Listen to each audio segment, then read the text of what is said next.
A Werewolf Shifter Romance, written by Amelia Hart. Chapter 1. Echoes in the Wild. The October sun hung low over the Cascade Ridge Trail, painting the forest in shades of amber and rust. Hazel Morrison adjusted the strap of her camera bag, her boots crunching over a carpet of fallen leaves as she made her way deeper into the woods. This was her favorite time of day. That golden hour when the light turned everything magical, when shadows stretched long, and the world felt suspended between waking and dreaming. She had started the hike at 2 p.m, chasing the perfect shot of a red-tailed hawk she'd spotted circling near the trailhead.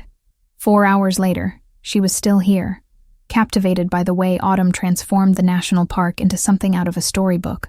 Her Instagram followers loved this kind of content, nature raw and unfiltered, and Hazel took pride in capturing moments that made people stop scrolling. At 26, she had built a modest but loyal following of 45,000 people who appreciated her eye for detail. Photography was not just her profession. It was her sanctuary, the one place where she felt completely herself. No expectations, no small talk, just her and the wilderness. The trail began to darken as the sun dipped below the ridgeline. Hazel checked her phone. The screen showed 6:30. She should have turned back an hour ago, but she had been chasing the light, always chasing the light. Now the forest around her was settling into twilight, the trees becoming silhouettes against a deepening blue sky. She picked up her pace, following the marked path back toward the parking lot. The trail was familiar. She had hiked it dozens of times, but something about the encroaching darkness made her more aware of every sound. The rustle of something small in the underbrush, the distant call of an owl, the whisper of wind through pine branches. Then she heard it, a howl, long and mournful, echoing through the trees. Hazel stopped, her breath catching. Wolves were not uncommon in this area. The park rangers had mentioned sightings, but she had never heard one this close. The sound seemed to come from somewhere off the main trail, deeper in the forest, where the old growth stood thick and untouched. Another howl joined the first, this one higher-pitched, almost melodic. Then another and another, until the air was filled with a chorus of voices that did not sound quite right. Hazel had heard wolves on nature documentaries, had listened to recordings online, but this was different. The howls had a pattern to them, a rhythm that felt deliberate, almost like a song. Her photographer's instinct kicked in. She pulled out her phone, opened the video app, and hit record. The screen glowed faintly in the dimness as she panned slowly, capturing the sound even though the camera showed nothing but darkened trees. The howls continued, rising and falling in waves, sometimes harmonizing in a way that sent chills down her spine. It lasted 2 minutes, maybe less. Then, as abruptly as it had started, the forest fell silent. Not the comfortable silence of nature settling into night, but something heavier, as if every living thing was holding its breath. Hazel lowered her phone, her heart pounding. She replayed the video. The audio was clear, those strange, haunting howls captured perfectly. Her fingers hovered over the screen. This was incredible footage. Her followers would lose their minds over it.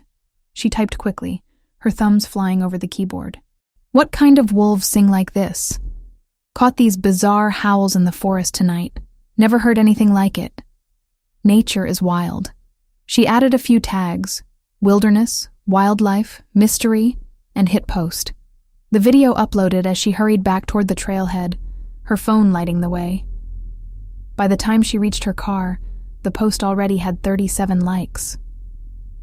Hazel drove home through winding mountain roads, the radio playing softly as her mind replayed those howls.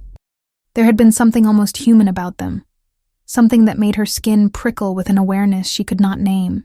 She shook her head, trying to dispel the unease. They were just wolves, probably a pack communicating across the territory. Her apartment was on the 3rd floor of a modest complex on the east side of town. Nothing fancy, but it was hers. She unlocked the door, dropped her camera bag on the couch, and headed straight for the shower. The hot water washed away the day's dust and sweat, but not the memory of those howls. Wrapped in a towel, she checked her phone again. In the short drive back from the trailhead, the video had already exploded past anything she was used to. Thousands of views climbing in real time. Comments stacking so fast the notification banner never cleared. Buried between the usual jokes and armchair biologists was one that snagged her attention, written in stiff, formal English beneath a username she didn't recognize. Interesting breach, Vale. The phrasing and the capital V lodged under her skin, too sharp to be dismissed, but exhaustion dulled the edge. She ordered cheap takeout, scrubbed through the footage long enough to pull a few clean stills for her portfolio, and tried to pretend the uneasy prickle at the base of her skull was just adrenaline and not a warning.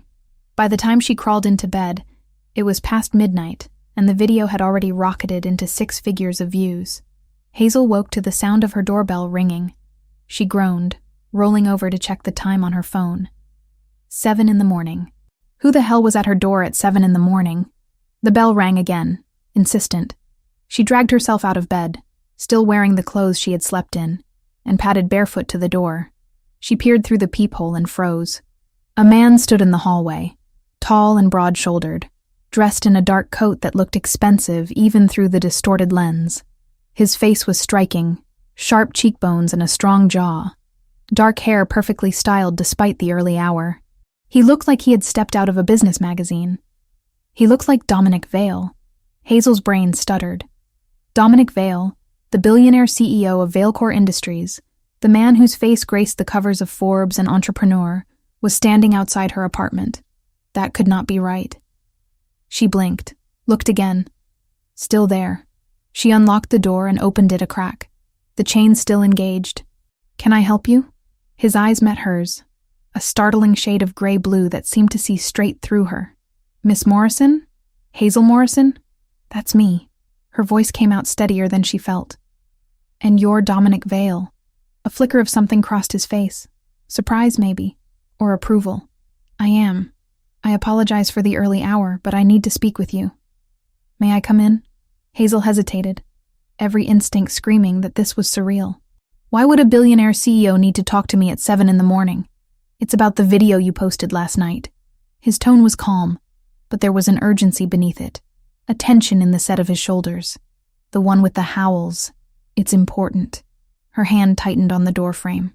"Important how? Please." His eyes held hers, and there was something in them. Not a threat, but a plea.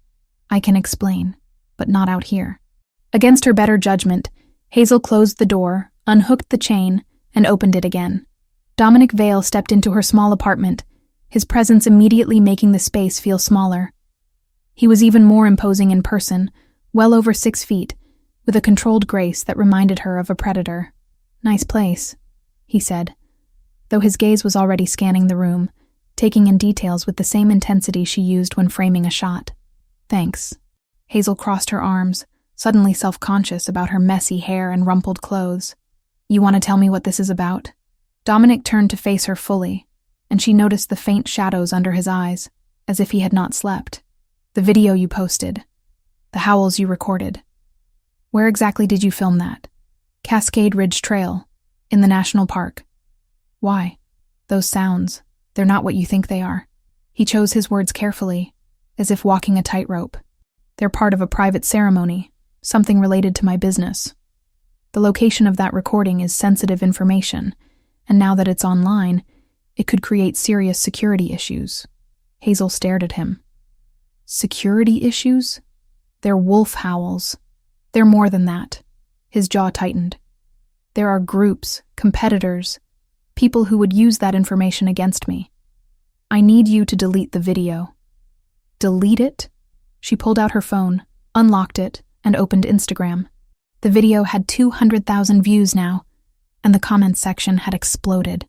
"It's already been seen by 200,000 people." Dominic's expression darkened as he leaned in to look at the screen. She caught a scent, cedar, and something wilder, like rain-soaked earth. He scrolled through the comments, his face growing more severe with each passing second. When he reached the one that said, "Interesting breach, Vale," he went completely still. "Who is that?" Hazel asked. "What does that mean?" "It means," he said slowly, "that someone very dangerous now knows exactly where I was last night. And because you posted this, they know you were there too." A chill ran through her. Are you saying I'm in danger? Potentially. He handed the phone back to her. I'll pay you to remove it. Name your price. Hazel bristled at that. I don't want your money. But if what you're saying is true, if people could actually get hurt because of this, then fine. I'll delete it. She opened the post settings and hit delete, watching as the video disappeared from her profile. 200,000 views, gone in an instant. Thank you, Dominic said, and he sounded genuinely relieved. I know this seems extreme, but trust me, it's necessary. Trust you? Hazel raised an eyebrow. I don't even know you. Fair point. He pulled a card from his coat pocket and held it out to her.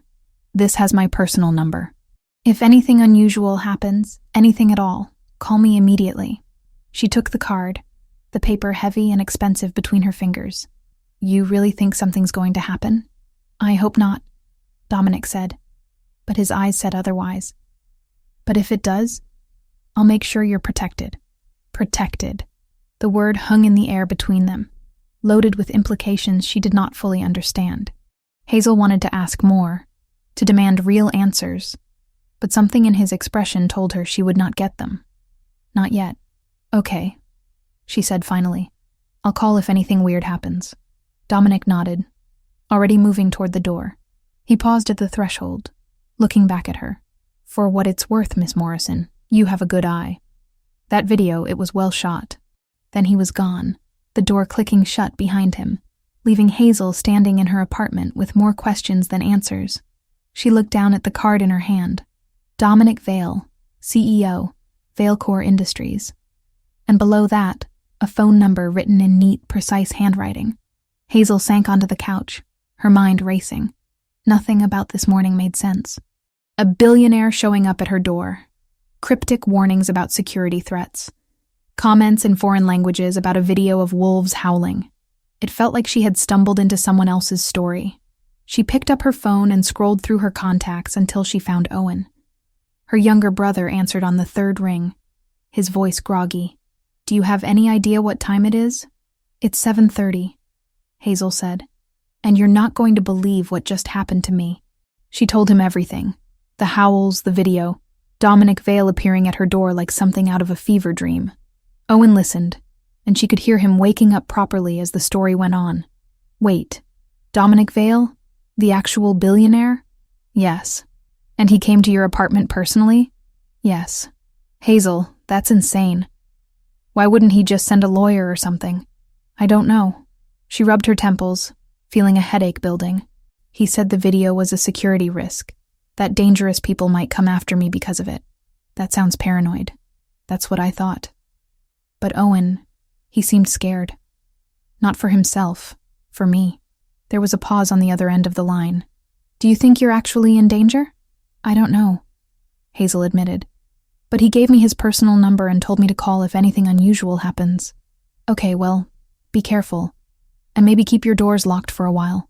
I will. She smiled despite herself. Thanks for not thinking I'm crazy. Oh, I definitely think you're crazy, Owen said, but his tone was affectionate. But you're my sister, so I'm contractually obligated to support you. Just promise me you'll be careful. I promise. After they hung up, Hazel sat in the quiet of her apartment, turning Dominic's card over in her hands. The rational part of her brain said this was all an overreaction, that nothing was going to happen. But another part, the part that had heard those impossible howls in the forest, whispered that she had crossed a threshold she did not fully understand. Outside her window, the morning sun climbed higher, indifferent to the strangeness unfolding in the world below. Chapter 2. Shadows and Secrets. 3 days passed, and Hazel almost convinced herself that the entire encounter with Dominic Vale had been some kind of elaborate fever dream. She went back to work, editing photos from various hiking trips, responding to client emails, and posting carefully curated content to her Instagram that had nothing to do with mysterious howls or billionaire CEOs. But on the third night, everything changed. Hazel was working at her favorite coffee shop, a cozy place called The Grind that stayed open until 10.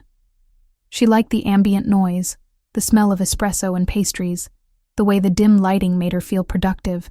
Her laptop was open in front of her, Lightroom displaying a series of sunset shots she had taken at the lake last week. She had been there for 2 hours when she noticed him. A man sitting 3 tables away, nursing the same cup of coffee he had ordered when she arrived. He wore a gray hoodie and kept his head down, but every time Hazel glanced up, she caught him looking at her. Not casually, not the way strangers sometimes make accidental eye contact. He was watching her with an intensity that made her skin crawl. Hazel tried to shake off the paranoia. She was being ridiculous, letting Dominic's warnings get into her head. The guy was probably just zoning out, staring into space, and she happened to be in his line of sight. But when she packed up her laptop at 9:30 and headed for the door, the man stood up too.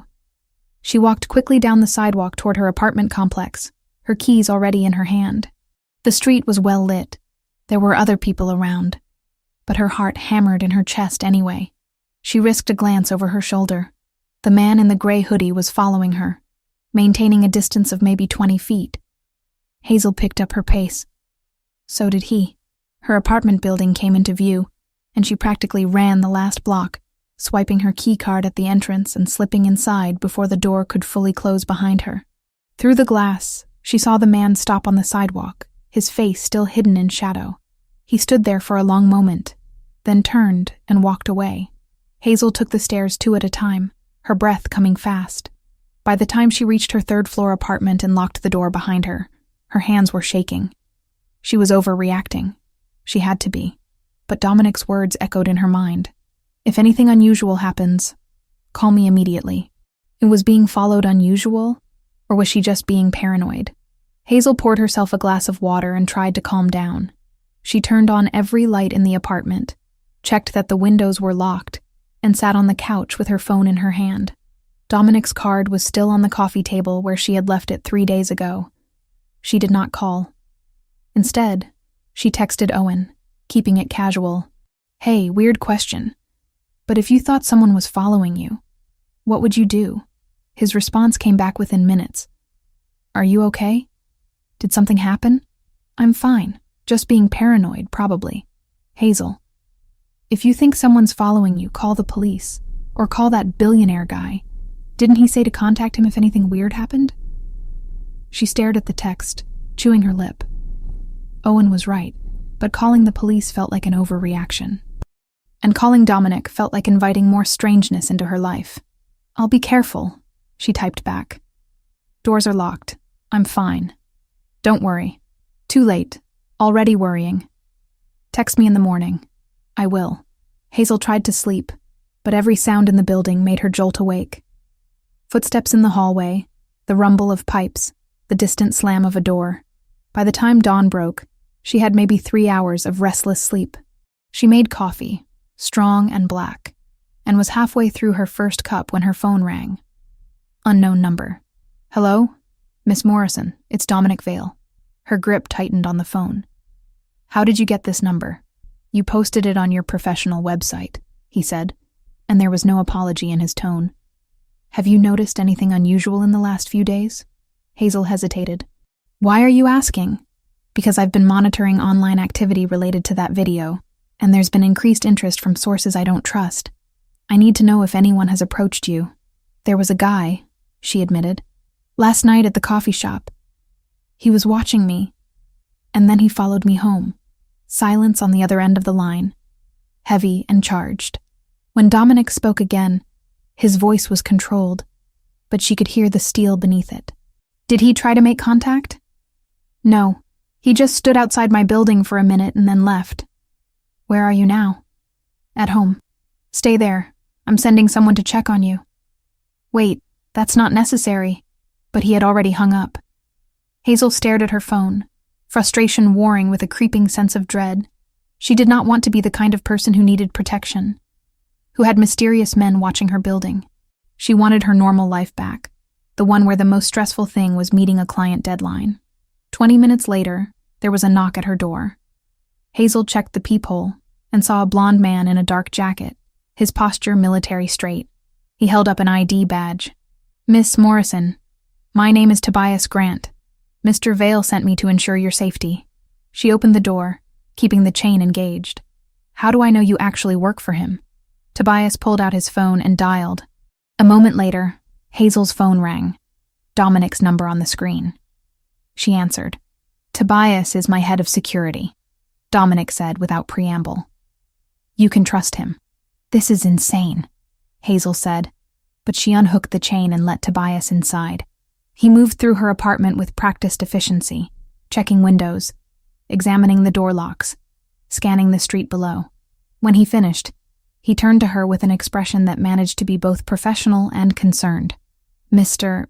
Vale asked me to do a sweep of your building's security. I found evidence of forced entry in the basement storage area. Someone broke in last night." Hazel's stomach dropped. "What?" "Your unit appears untouched, but several storage lockers were opened. Do you keep anything valuable down there?" "Just some old furniture and boxes." She thought for a moment. "My external hard drive. I had a backup drive in my storage unit because I was worried about fire risk." Tobias's expression darkened. "We should check." They took the elevator to the basement, Hazel's heart pounding the entire way down. The storage area was a maze of chain-link cages, each one assigned to a different apartment. Hers was in the back corner, and the moment she saw it, she knew. The padlock had been cut clean through. Tobias stepped forward, his hand moving to something under his jacket, probably a weapon. "Stay behind me." He opened the cage door carefully. Inside, boxes had been rifled through, their contents spilled across the concrete floor. Hazel's old camera equipment, winter clothes, books, all of it disturbed. And in the corner, where she had left her hard drive in a protective case, there was nothing but an empty space. "They took it," she whispered. "They took my backup drive. Was there anything on it related to the video?" "Raw footage, yeah. I always keep copies of everything I shoot." Her hands clenched into fists. "Why would anyone break in just to steal that?" Tobias pulled out his phone and took several photos of the scene. "We need to file a police report, but I'm calling Mr. Vale first." He stepped away, speaking in low tones. Hazel stood in the cage, staring at the chaos around her. This was not paranoia. This was real. Someone had broken into her building, violated her space, stolen her property. And it was all because of a 2-minute video of wolves howling. When Tobias returned, his expression was grim. "Mr. Vale wants you somewhere safe. He's concerned that whoever did this might escalate." "Escalate to what?" "To approaching you directly. The coffee shop. The man in the gray hoodie." Suddenly it all clicked into place, and the fear she had been trying to suppress came flooding back. "I can't just leave," Hazel said, even as her voice shook. "I have work. I have a life here. Mr. Vale is aware of that. He's asking for a few days, just until he can resolve the situation." "Resolve it how?" Tobias met her eyes, and there was something in his gaze that reminded her of Dominic. A weight, a knowledge of things she did not understand. "By dealing with the people who are threatening you." Hazel wanted to argue, to insist that she could handle this herself, but the truth was she had no idea what she was dealing with. And the thought of staying in her apartment, waiting for whoever had broken in to come back, made her feel sick. Where would I go? Mr. Vale has a private residence outside the city. It's secure, isolated. You'd be safe there. For how long? A week, maybe less. Hazel looked around her apartment, at the life she had built here. Everything felt fragile now, like it could shatter at any moment. She thought about calling Owen, about telling him what was happening, but what could he do? He was a 22-year-old engineering student, not equipped to handle whatever this was. "If I agree," she said slowly, "I need to contact my brother. He'll worry if he doesn't hear from me." "We can arrange that," Tobias said, "but the communication will need to be secure. No calls that can be traced. You're serious about this?" "Mr. Vale doesn't take chances with people under his protection." Under his protection. The phrase made her feel both safer and more trapped. "Okay," Hazel said finally. "Give me 10 minutes to pack." She threw clothes into a duffel bag, grabbed her laptop and camera, and left her apartment feeling like she was walking out of her own life. Tobias waited in the hallway, patient and watchful. When she locked the door behind her, she wondered when she would see this place again. The car waiting outside was a sleek black SUV with tinted windows. Tobias opened the back door for her and Hazel climbed in, her duffel bag clutched in her lap. The interior smelled of leather and something else, that same cedar and earth scent she had noticed on Dominic. The driver pulled away from the curb smoothly, navigating through morning traffic. Hazel watched her neighborhood disappear through the window, replaced by the commercial district, then the highway leading out of the city. "Where exactly is this residence?" she asked. "About 45 minutes north," Tobias said from the front passenger seat. "It's on private land, very secluded. You'll have everything you need, except my freedom," Hazel muttered. Tobias glanced at her in the rearview mirror. "I understand this is difficult, Miss Morrison. But Mr. Vale has your best interests at heart. Does he? Or does he just want to contain a problem he accidentally created?" "Both, probably," Tobias said, and there was a hint of amusement in his tone. "But that doesn't make you any less safe with us." The city gave way to rolling hills, then forest. The highway became a 2-lane road, then a private drive marked by a discreet sign. Vale property, no trespassing. They wound through trees for another 10 minutes before the house came into view. Calling it a house was an understatement. It was a sprawling modern estate, all glass and stone and sharp angles, nestled into the hillside like it had grown there. Solar panels gleamed on the roof, and Hazel spotted what looked like security cameras positioned at strategic points around the property. The SUV pulled up to the front entrance, and Tobias got out to open her door. "Welcome to Shadowpine." "Shadowpine?" Hazel stepped out, her eyes taking in the scale of the place. "That's the name of this house?" "The property," Tobias corrected. "It's 300 acres, most of it forested. The house itself is about 8,000 square feet. Hazel let out a low whistle. "And Dominic Vale just has this sitting here? He uses it when he needs privacy." The front door opened, and Dominic himself stepped out.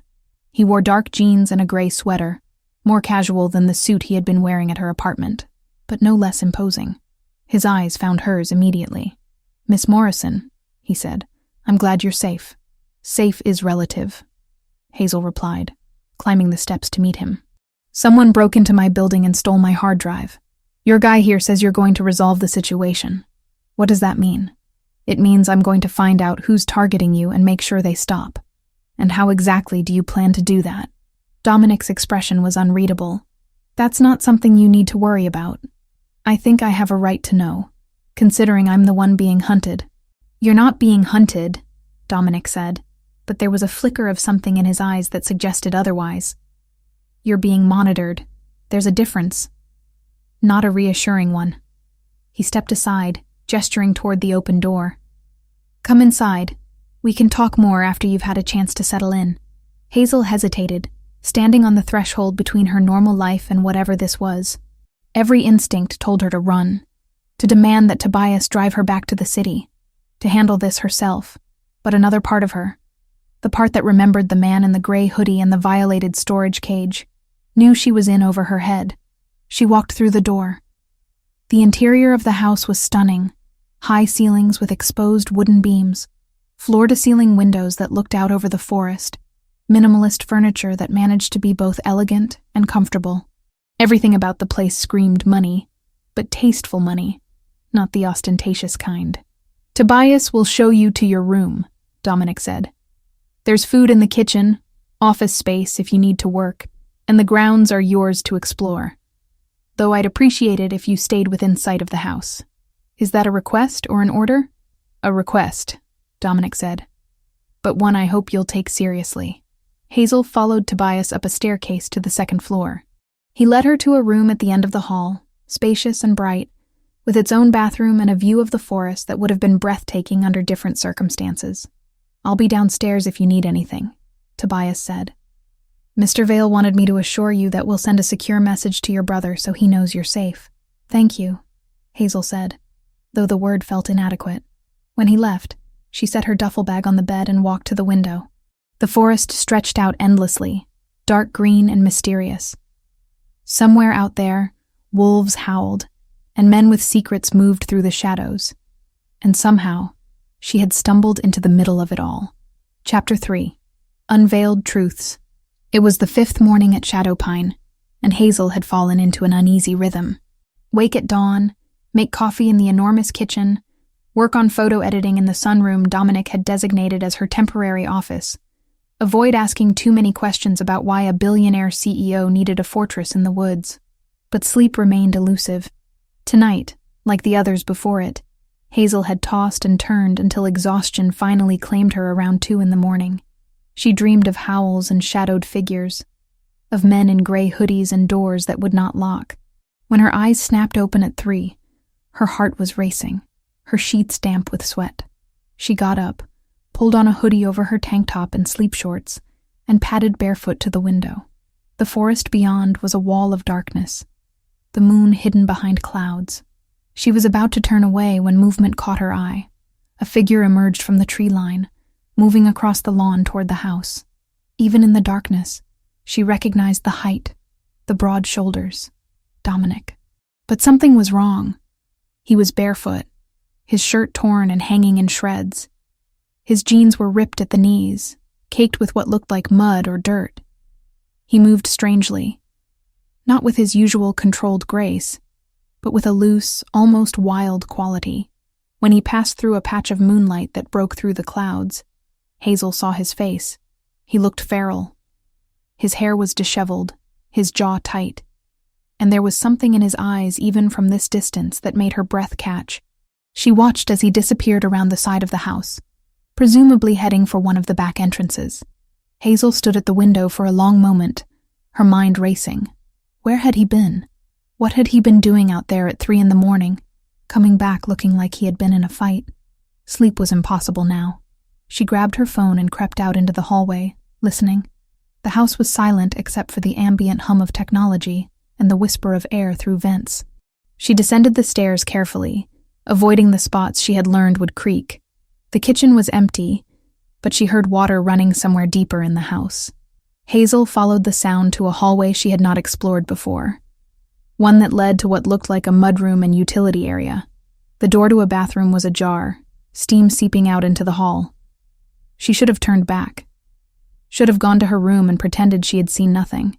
But her photographer's curiosity, the same instinct that had made her record those howls in the forest, pushed her forward. Through the crack in the door, she could see Dominic at the sink, washing his hands. His shirt was gone now, revealing a muscled back crisscrossed with old scars. But there were no fresh wounds, no cuts or bruises to explain the torn clothes or the dirt. As she watched, he gripped the edge of the sink, his shoulders heaving. For a moment, she thought he might be sick, but then she realized he was trembling, his entire body taut with some kind of internal struggle. Hazel took a step back, and the floorboard beneath her foot groaned.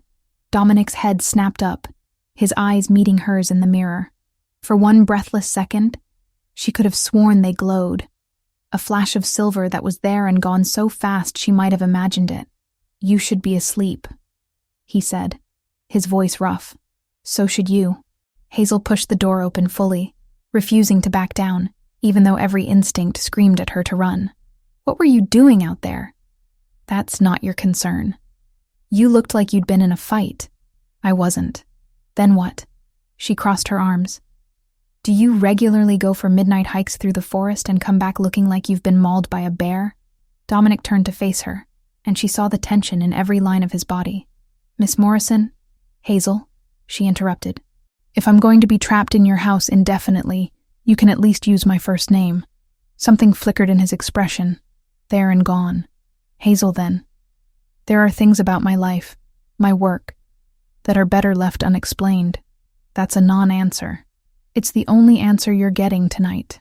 She studied him, this man who had upended her life with his cryptic warnings and private fortresses. There was something about him that did not add up, pieces that refused to fit together. The impossible reflexes she had noticed during dinner 3 nights ago, when a glass had slipped from the table, and he had caught it before it could fall. The way Tobias and the other security personnel moved around him, not with the deference of employees to a boss, but with something deeper, something that looked almost like reverence. And now this, disappearing into the woods in the dead of night, and returning looking like something wild. "You're not just a CEO, are you?"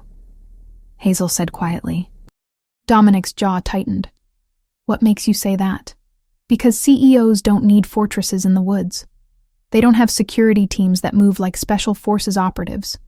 And they definitely don't come back from midnight forest trips looking like they've been rolling in dirt and tearing through underbrush. For a long moment, Dominic said nothing. Then he exhaled slowly, some of the tension leaving his shoulders. You're observant. It's my job to notice details. That could be dangerous in your current situation. More dangerous than being followed and having my property stolen? She took a step closer. I deserve to know what I'm caught up in, Dominic. Real answers, not corporate doublespeak. He looked at her, really looked at her, and she saw something shift in his expression. A decision being made. Not here, he said finally. Get dressed. Meet me downstairs in 10 minutes.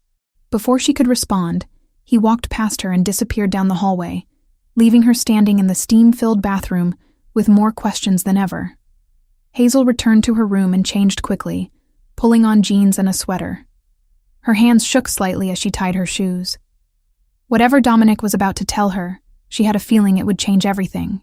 She found him in the kitchen, now wearing clean clothes, his hair still damp from what must have been a very quick shower. He had made coffee, 2 mugs sitting on the counter. He handed one to her without a word. Where's Tobias? She asked, noticing the unusual quiet. He has the night off.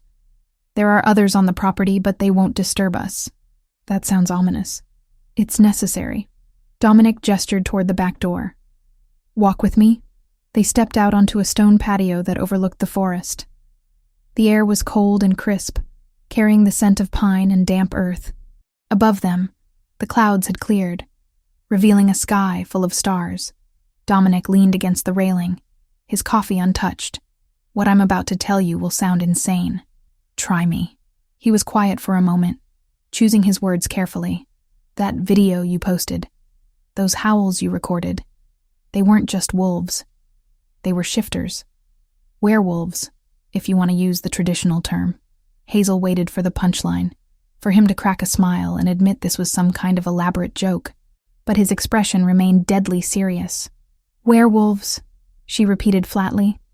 Yes, you're telling me werewolves are real, and that's what I recorded. Not just recorded. You documented a sacred ceremony, a gathering of multiple packs to negotiate territorial boundaries and alliances. That's why the howls sounded different, organized. They were speaking to each other. Hazel set her coffee down before she could drop it. This is insane. I warned you it would sound that way. No, I mean you're actually insane if you think I'm going to believe this. Dominic turned to face her fully. Then how do you explain everything that's happened? The coordinated attacks on your property, the sophisticated surveillance, the fact that people from across the continent are suddenly interested in a random nature photographer? I don't know, corporate espionage, some kind of weird cult. It's not a cult, Hazel. It's biology. There are people in this world who can shift between human and wolf form, who have enhanced senses and strength, who live according to laws and hierarchies that predate modern civilization. She laughed, but it came out shaky. And you expect me to believe you're one of them. I don't expect anything. But yes, I am. Prove it. No. The certainty in his voice stopped her. Why not? Because once you see, you can't unsee. And despite everything, I'm trying to protect you from having to carry that knowledge. That's not your choice to make. It absolutely is, Dominic said. And there was steel in his tone now. You stumbled into something much larger than yourself, something that has rules and consequences you don't understand. The people pursuing you, they're not human, Hazel. They're shifters who see you as a vulnerability, a loose end that needs to be tied up. Hazel's heart was hammering. Part of her wanted to run, to get as far away from this madness as possible. But another part, the part that had heard those impossible howls and watched Dominic return from the forest looking feral, whispered that maybe, just maybe, he was telling the truth. If what you're saying is real, she said slowly, then what were you doing out there tonight? Patrolling, making sure the perimeter was secure. In wolf form? He did not answer, which was answer enough. And the organization you mentioned, the one I supposedly exposed? It's called the Continental Pack Alliance. I'm the Alpha King, which means I oversee all the packs in North America. That ceremony you recorded was a peace treaty signing. By posting that video, you essentially broadcast our location and our vulnerabilities to every rival and enemy we have. Hazel sank into one of the patio chairs, her legs suddenly unsteady. The woman who commented on my video, Victoria Brennan. Who is she? Dominic's expression darkened. A rival alpha from Europe. She's been trying to destabilize the alliance for years, and you handed her the perfect opportunity. So this is my fault. No, Dominic said firmly. This is mine. I should have been more careful about where we held the ceremony, should have anticipated that humans might wander into the area. You're a victim of circumstance. A victim who's now trapped in a house in the woods being told that werewolves are real. I know how this sounds. Do you? Hazel looked up at him. Because from where I'm sitting, this is the most absurd conversation I've ever had. And the terrifying part is that I'm starting to believe you. Before Dominic could respond, the sound of shattering glass erupted from inside the house. He moved faster than should have been possible, placing himself between Hazel and the door in less than a heartbeat. His entire demeanor changed, the carefully controlled CEO vanishing and something predatory taking its place. Stay behind me, he commanded. And this time, Hazel did not argue. They entered the house cautiously. The sound had come from the front of the building, near the main entrance. As they rounded the corner into the foyer, Hazel saw the damage. One of the tall windows had been smashed, glass scattered across the marble floor, but there was no one there. Dominic pulled out his phone and spoke rapidly into it. Perimeter breach, north side. I need eyes on all access points now.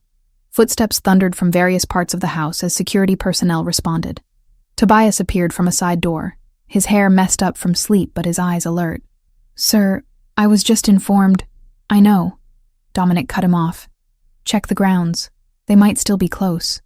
As Tobias and 3 other guards moved out, Dominic kept Hazel close, his hand hovering near the small of her back without quite touching. She could feel the heat radiating off him, could sense the coiled tension in his muscles. Was this Victoria? She whispered. Her people, most likely. A message. What kind of message? That nowhere is safe. A howl split the night, distant but unmistakable. Then another, closer. Hazel recognized the pattern from her video, that same melodic quality.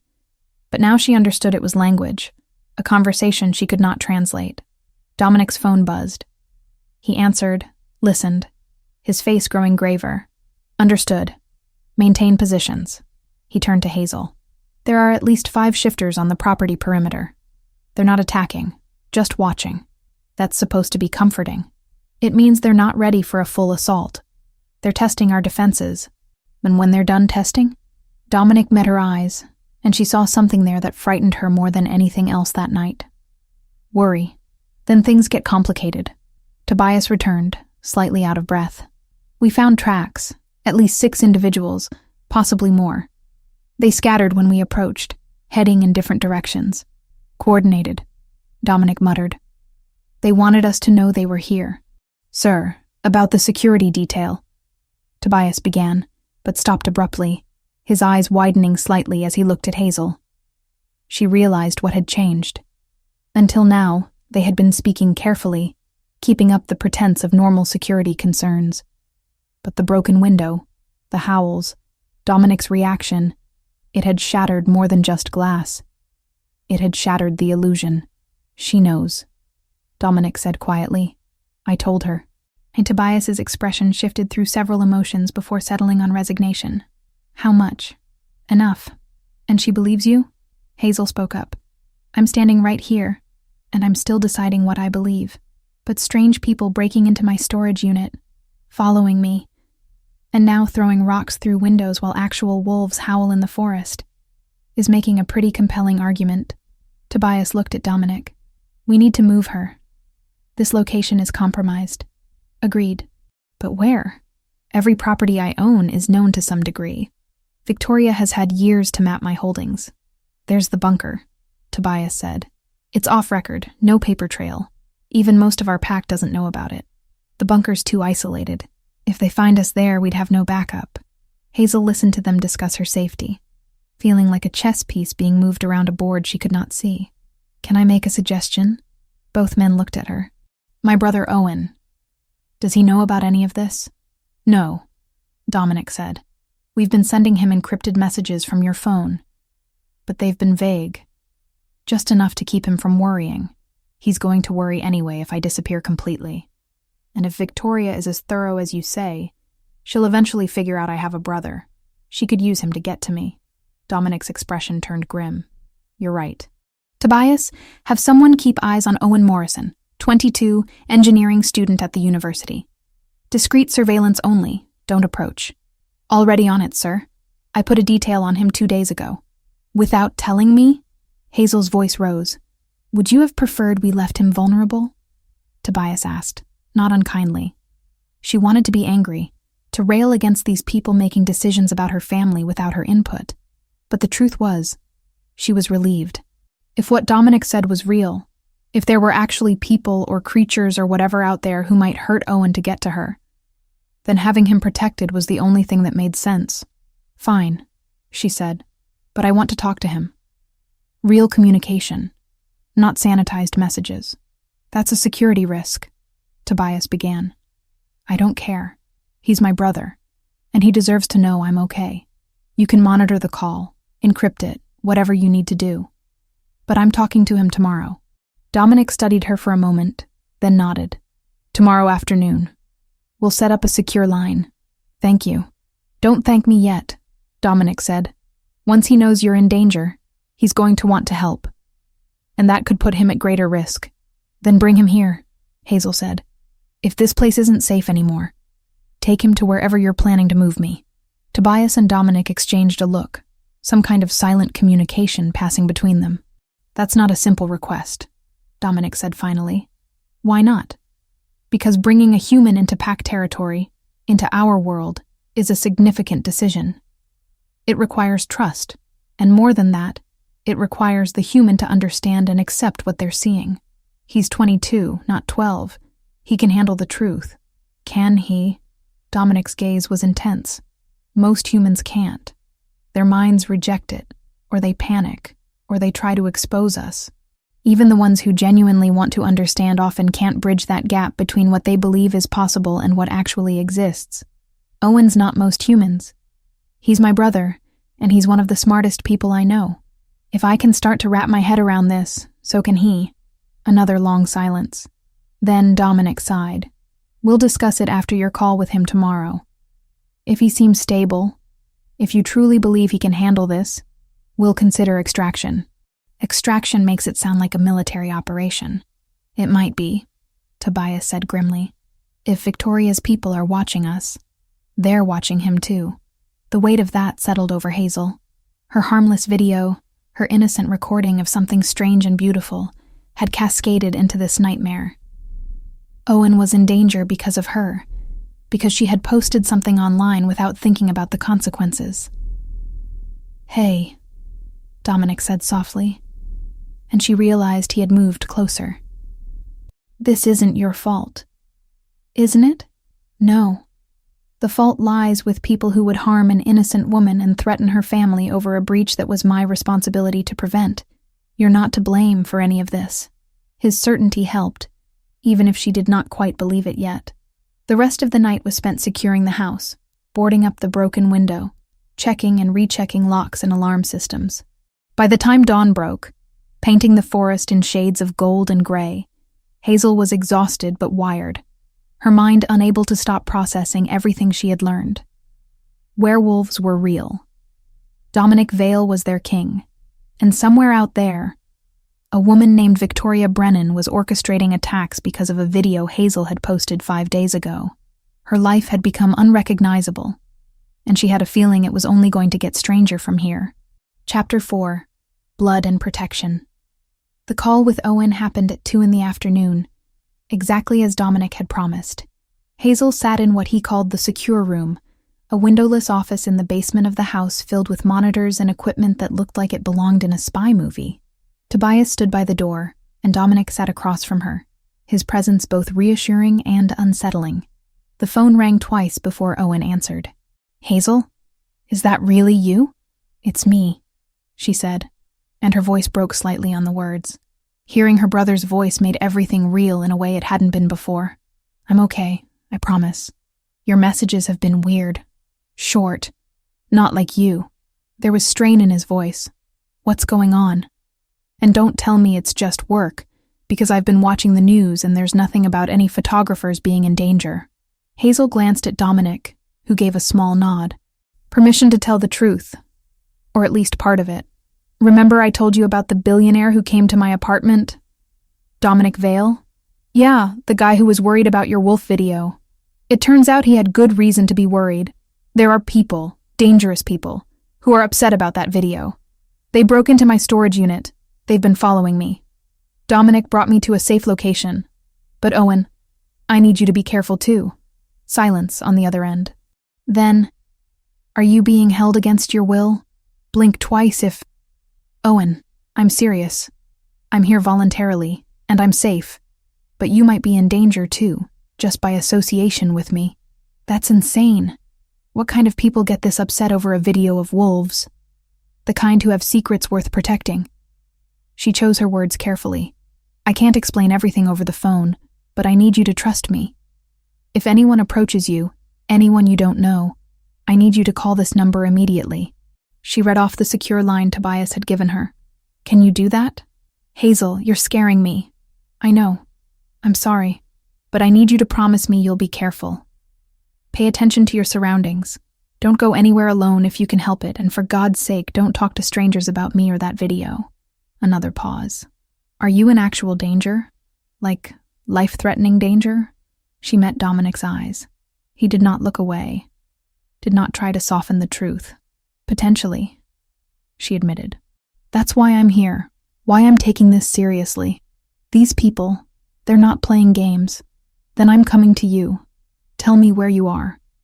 No, Owen. You don't get to tell me no. You're my sister, and if you're in danger, I'm not sitting in my dorm room pretending everything's fine. Dominic held out his hand for the phone. Hazel hesitated, then passed it to him. Owen, my name is Dominic Vale. I'm the one providing security for your sister. His voice was calm, authoritative. I understand your concern, but coming here right now would actually put both of you at greater risk.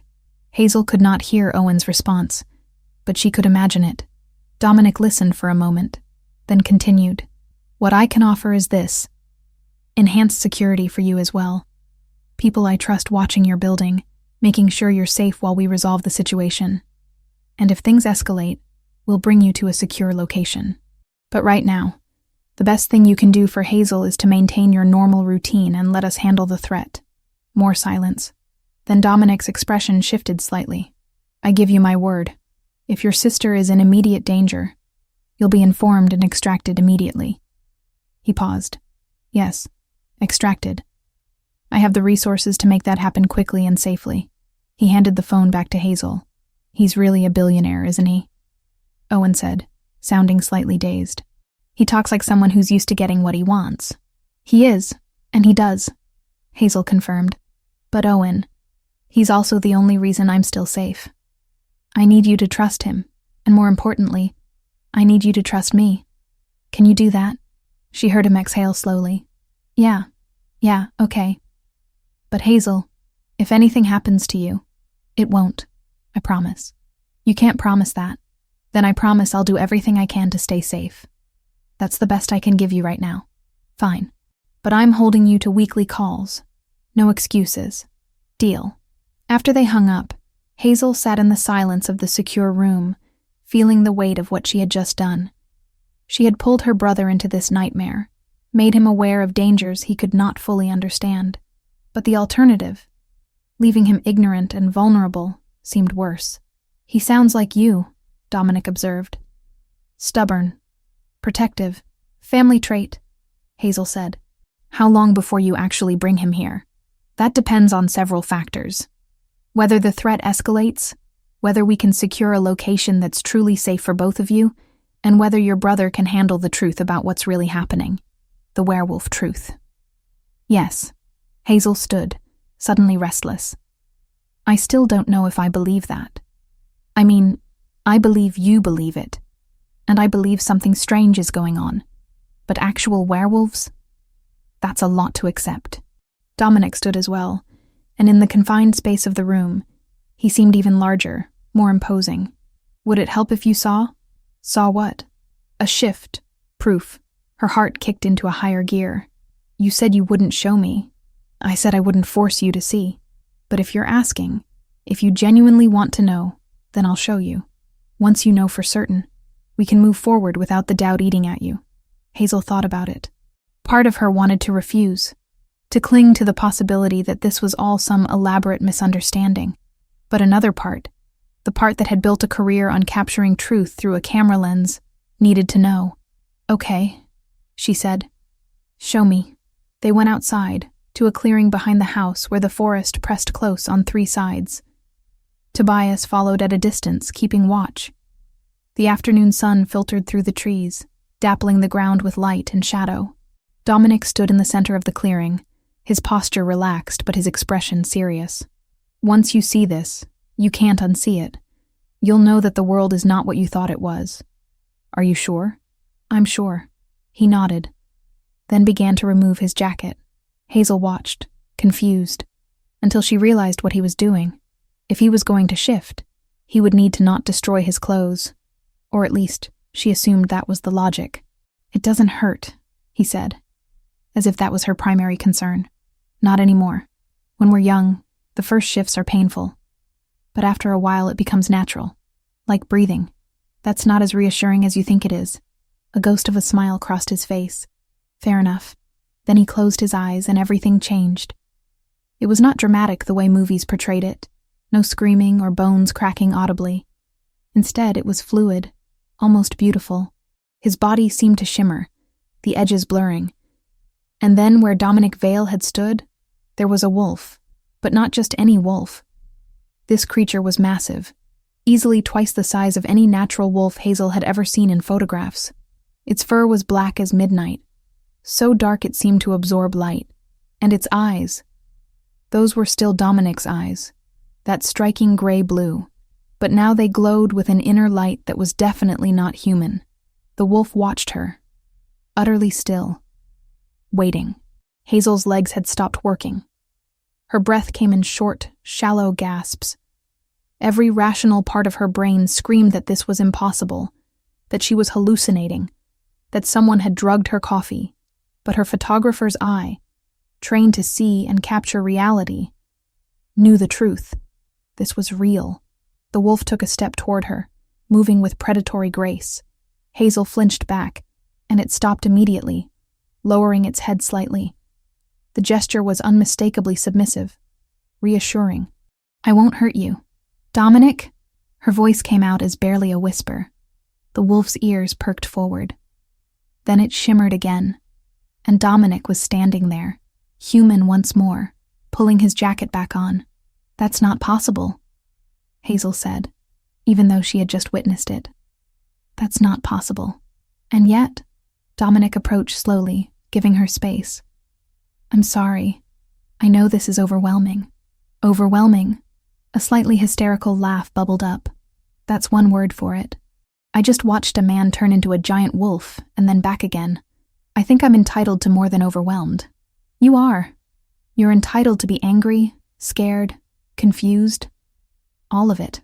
Hazel sank down onto a fallen log, her legs finally giving out completely. Those howls I recorded. That was you. And about 30 others. Pack leaders from across the continent, meeting to sign a treaty that took 2 years to negotiate. And Victoria, she can do this too. Yes, she's an alpha, which means she's stronger and faster than average shifters. But she's not Alpha King. That position comes with additional power, additional responsibility. What makes you Alpha King? Is it hereditary? Partially. My father was Alpha King before me, but the title also requires a challenge, a proving. When I was 25, I fought and defeated 3 challengers in single combat to claim the position. It's not just about bloodline. It's about strength, strategy, and the ability to unite packs that would otherwise be at each other's throats. Hazel processed this, trying to fit it into her understanding of the world. How many of you are there? Worldwide? Perhaps 500,000. In North America alone, roughly 100,000, organized into 47 packs. And humans just don't notice. We're very good at hiding. We have to be. History has shown us what happens when humans discover something they don't understand, fear and violence. So we stay hidden. We police ourselves, and we protect the secret. Until someone like me accidentally exposes you. You didn't expose us, Dominic said gently. Not really. The video showed Howls, nothing more. Only other shifters could have recognized what they were hearing. You couldn't have known. But now Victoria knows where you were, and she's using that against you. Against us, he corrected. You're part of this now, whether you want to be or not. Hazel looked up at him, this man who was not entirely a man, who had just shown her something that rewrote the rules of reality. What does Victoria want? War. The peace I've built. It's good for most packs, but not for her.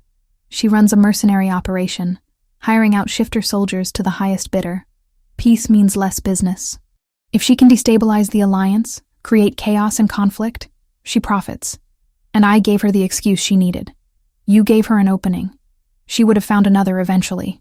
Before Hazel could respond, Tobias's phone buzzed. He answered, listened, and his face went pale. Sir, we have a situation. Multiple contacts approaching from the north and west. At least 12 signatures moving fast. Dominic's entire demeanor changed, the gentle explanation vanishing as the Alpha King emerged. Battle formation. Get Hazel to the safe room now. No, Hazel said, standing. If something's happening, I want to know. This is not a negotiation, Dominic said. And there was command in his voice that made something in her want to submit, to obey without question. Tobias, take her inside and lock it down. Sir, with that many contacts, you'll need every fighter. I'll manage. Protecting her is the priority. The sound of howls erupted from the forest, closer than they should have been. These were not the melodic calls Hazel had recorded. These were battle cries, aggressive and threatening. Dominic shifted in a blur of motion, the massive black wolf appearing where he had stood. 4 other shifters emerged from various positions around the property, stripping off clothes and shifting as they ran to join him. Hazel caught glimpses of wolves in various colors, gray and brown and one startling white, all of them huge and terrifying. Tobias grabbed her arm. Miss Morrison, we need to move now. They ran for the house, but they had taken maybe 10 steps when shapes burst from the tree line. 6 wolves, all of them moving with coordinated precision, and all of them focused on one target. Her. Dominic intercepted the first one, colliding with it in midair with an impact that shook the ground. The 2 wolves rolled, snarling and snapping. 2 more of Dominic's wolves engaged others, but that still left 3 racing toward Hazel and Tobias. Tobias shifted, his clothes tearing as a sandy brown wolf appeared. He threw himself at the nearest attacker, buying seconds. Hazel ran. Her photographer's instincts screamed at her to stop, to document, to capture this impossible moment. But her survival instincts were louder. She sprinted for the house, her lungs burning. She almost made it. A wolf, this one dark gray with scarred muzzle, cut her off at the patio. It crouched, ready to spring, its lips pulled back to reveal fangs that could tear her apart. Time seemed to slow. Hazel's hand closed around something, a decorative rock from the garden border. She threw it with all her strength. It caught the wolf on the side of the head, and while it barely fazed the creature, the surprise of it made it hesitate for half a second. Half a second was all Dominic needed. He hit the gray wolf like a freight train, his jaws clamping down on its shoulder. The gray wolf yelped and tried to twist free, but Dominic was relentless. Blood splattered across the stone patio, dark and visceral. Inside! Tobias's voice, strained and human again despite the battle, somewhere behind her. Hazel lunged for the door, her fingers closing on the handle. She wrenched it open and tumbled inside, slamming it shut behind her. Through the glass, she watched the battle continue, wolves tearing at each other with savage efficiency. The elegant clearing transformed into a war zone.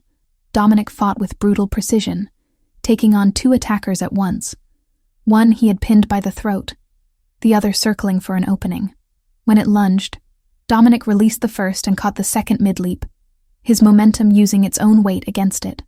They crashed to the ground, and Dominic's jaws found its neck. The wolf went still.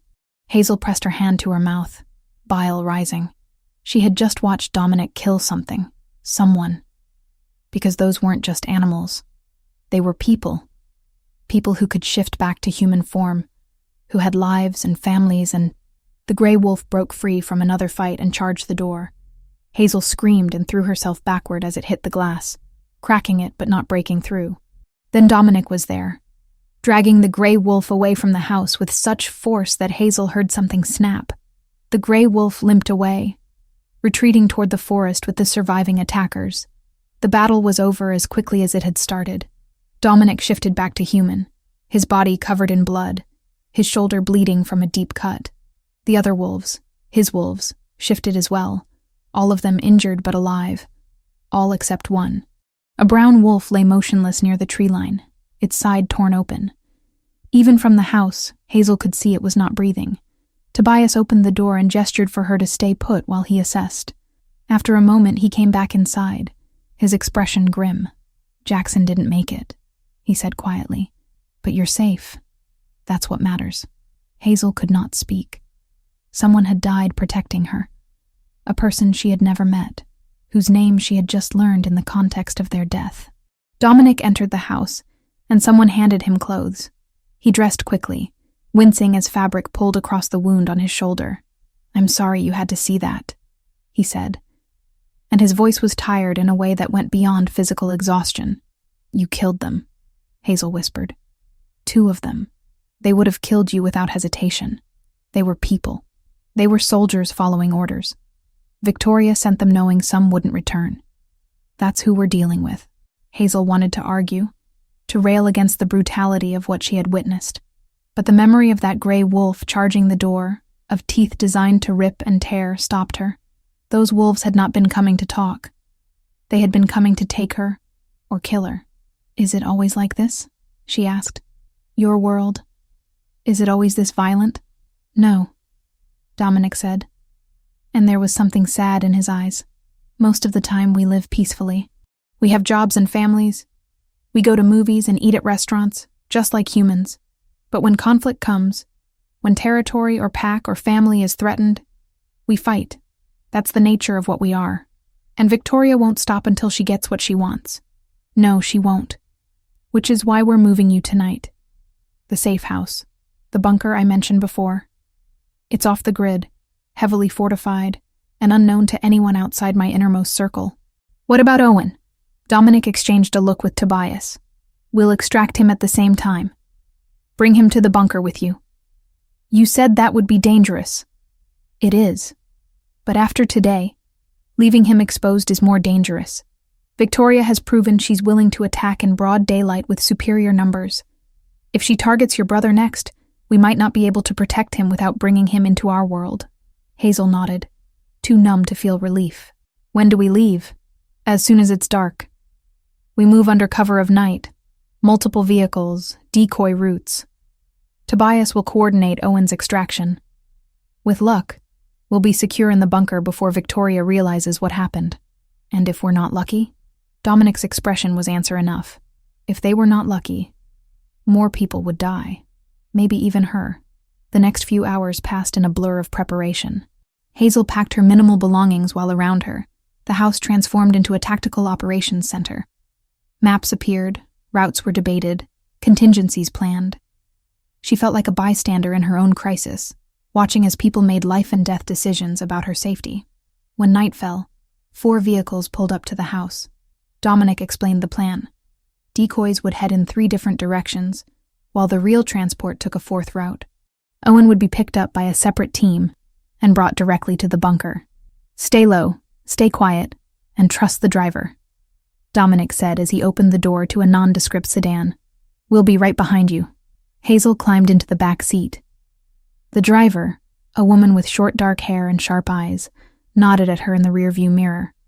"Don't worry, sweetheart. We'll get you there safe." As the convoy pulled away from Shadow Pine, Hazel looked back at the house. In the darkness, it looked peaceful, beautiful even, but she knew what had happened there. The blood that had been spilled on its grounds, and she knew this was only the beginning. Chapter 5. Broken Sanctuary. The bunker was not what Hazel expected. From the name, She had pictured concrete walls and fluorescent lights, something cold and institutional. Instead, the underground facility was surprisingly comfortable, with warm lighting, carpeted floors, and rooms that felt more like an upscale apartment than a military installation. "We're 30 feet below ground," Tobias explained as he gave her a brief tour. "Reinforced steel and concrete, independent power and water systems, air filtration that can handle chemical or biological threats. This place could survive anything short of a direct nuclear strike." "Comforting," Hazel muttered, though the idea of being trapped underground made her skin crawl. The bunker had 6 bedrooms, a common area with a kitchen, a medical station, and what Tobias called the operations center, a room filled with monitors showing various camera feeds from the surface.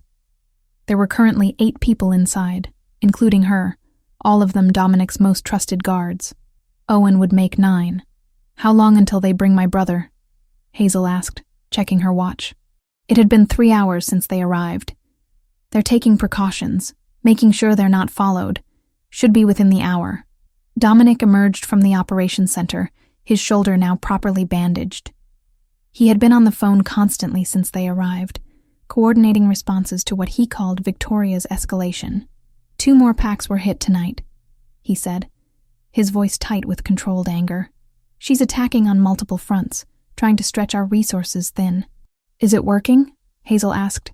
"No, but it's costly. We've lost 4 people across 3 incidents and another 7 injured. She's playing a numbers game, and she has more disposable soldiers than I'd like to admit." "I'm sorry," Hazel said, the words inadequate. "People are dying because of me." Dominic crossed to her, his expression softening slightly. "People are dying because Victoria is a monster who values profit over life. You're the excuse, not the cause. If it wasn't you, it would have been something else. That doesn't make me feel better. It's not meant to. It's meant to be the truth." One of the guards, a young man named Marcus, called from the operations center. "Sir, we have contact from the extraction team. They're 10 minutes out with the package." Package. They meant Owen. Hazel's heart rate kicked up. She had not seen her brother in 2 weeks, had not been able to properly explain what was happening beyond vague warnings about danger. Now, he was being brought to an underground bunker to be told that werewolves were real, and his sister was caught in the middle of their war. "How much are you going to tell him?" she asked Dominic. "That depends on how he reacts to the initial explanation. Some humans can accept the truth immediately. Others need time and proof. He'll want proof. Owen's a scientist at heart. He doesn't believe anything without evidence. Then we'll provide evidence, if necessary." The next 10 minutes felt like an eternity. Hazel paced the common area, unable to sit still, when the alert finally came that the extraction team had arrived at the surface entrance. She practically ran to the elevator that connected the bunker to the hidden entry point a 1/4 mile away. The elevator descended with agonizing slowness. When the doors finally opened, Owen stepped out, flanked by 2 guards. His eyes were wide, his hair disheveled, and he looked like he had not slept in days. "Hazel," his voice cracked on her name. She threw her arms around him, and for a moment, they were just siblings again, the way they had been before any of this started. Owen hugged her back fiercely. "Are you okay?" he asked, pulling back to look at her. "They wouldn't tell me anything, just showed up at my dorm and said I needed to come with them immediately. I thought—" He stopped, swallowing hard. "I thought something had happened to you." "I'm fine," Hazel assured him. "But we need to talk, all of us." Owen seemed to notice their surroundings for the first time. "Where are we?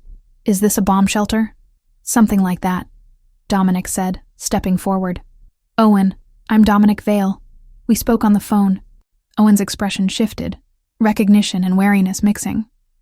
"The billionaire. You're the one who's been keeping my sister in an undisclosed location for a week. For her protection, yes. Protection from what, exactly?" Hazel said people were after her because of some video. But that's insane. People don't launch coordinated attacks over a nature video. They do when the video exposes something they've spent centuries keeping secret, Dominic said calmly.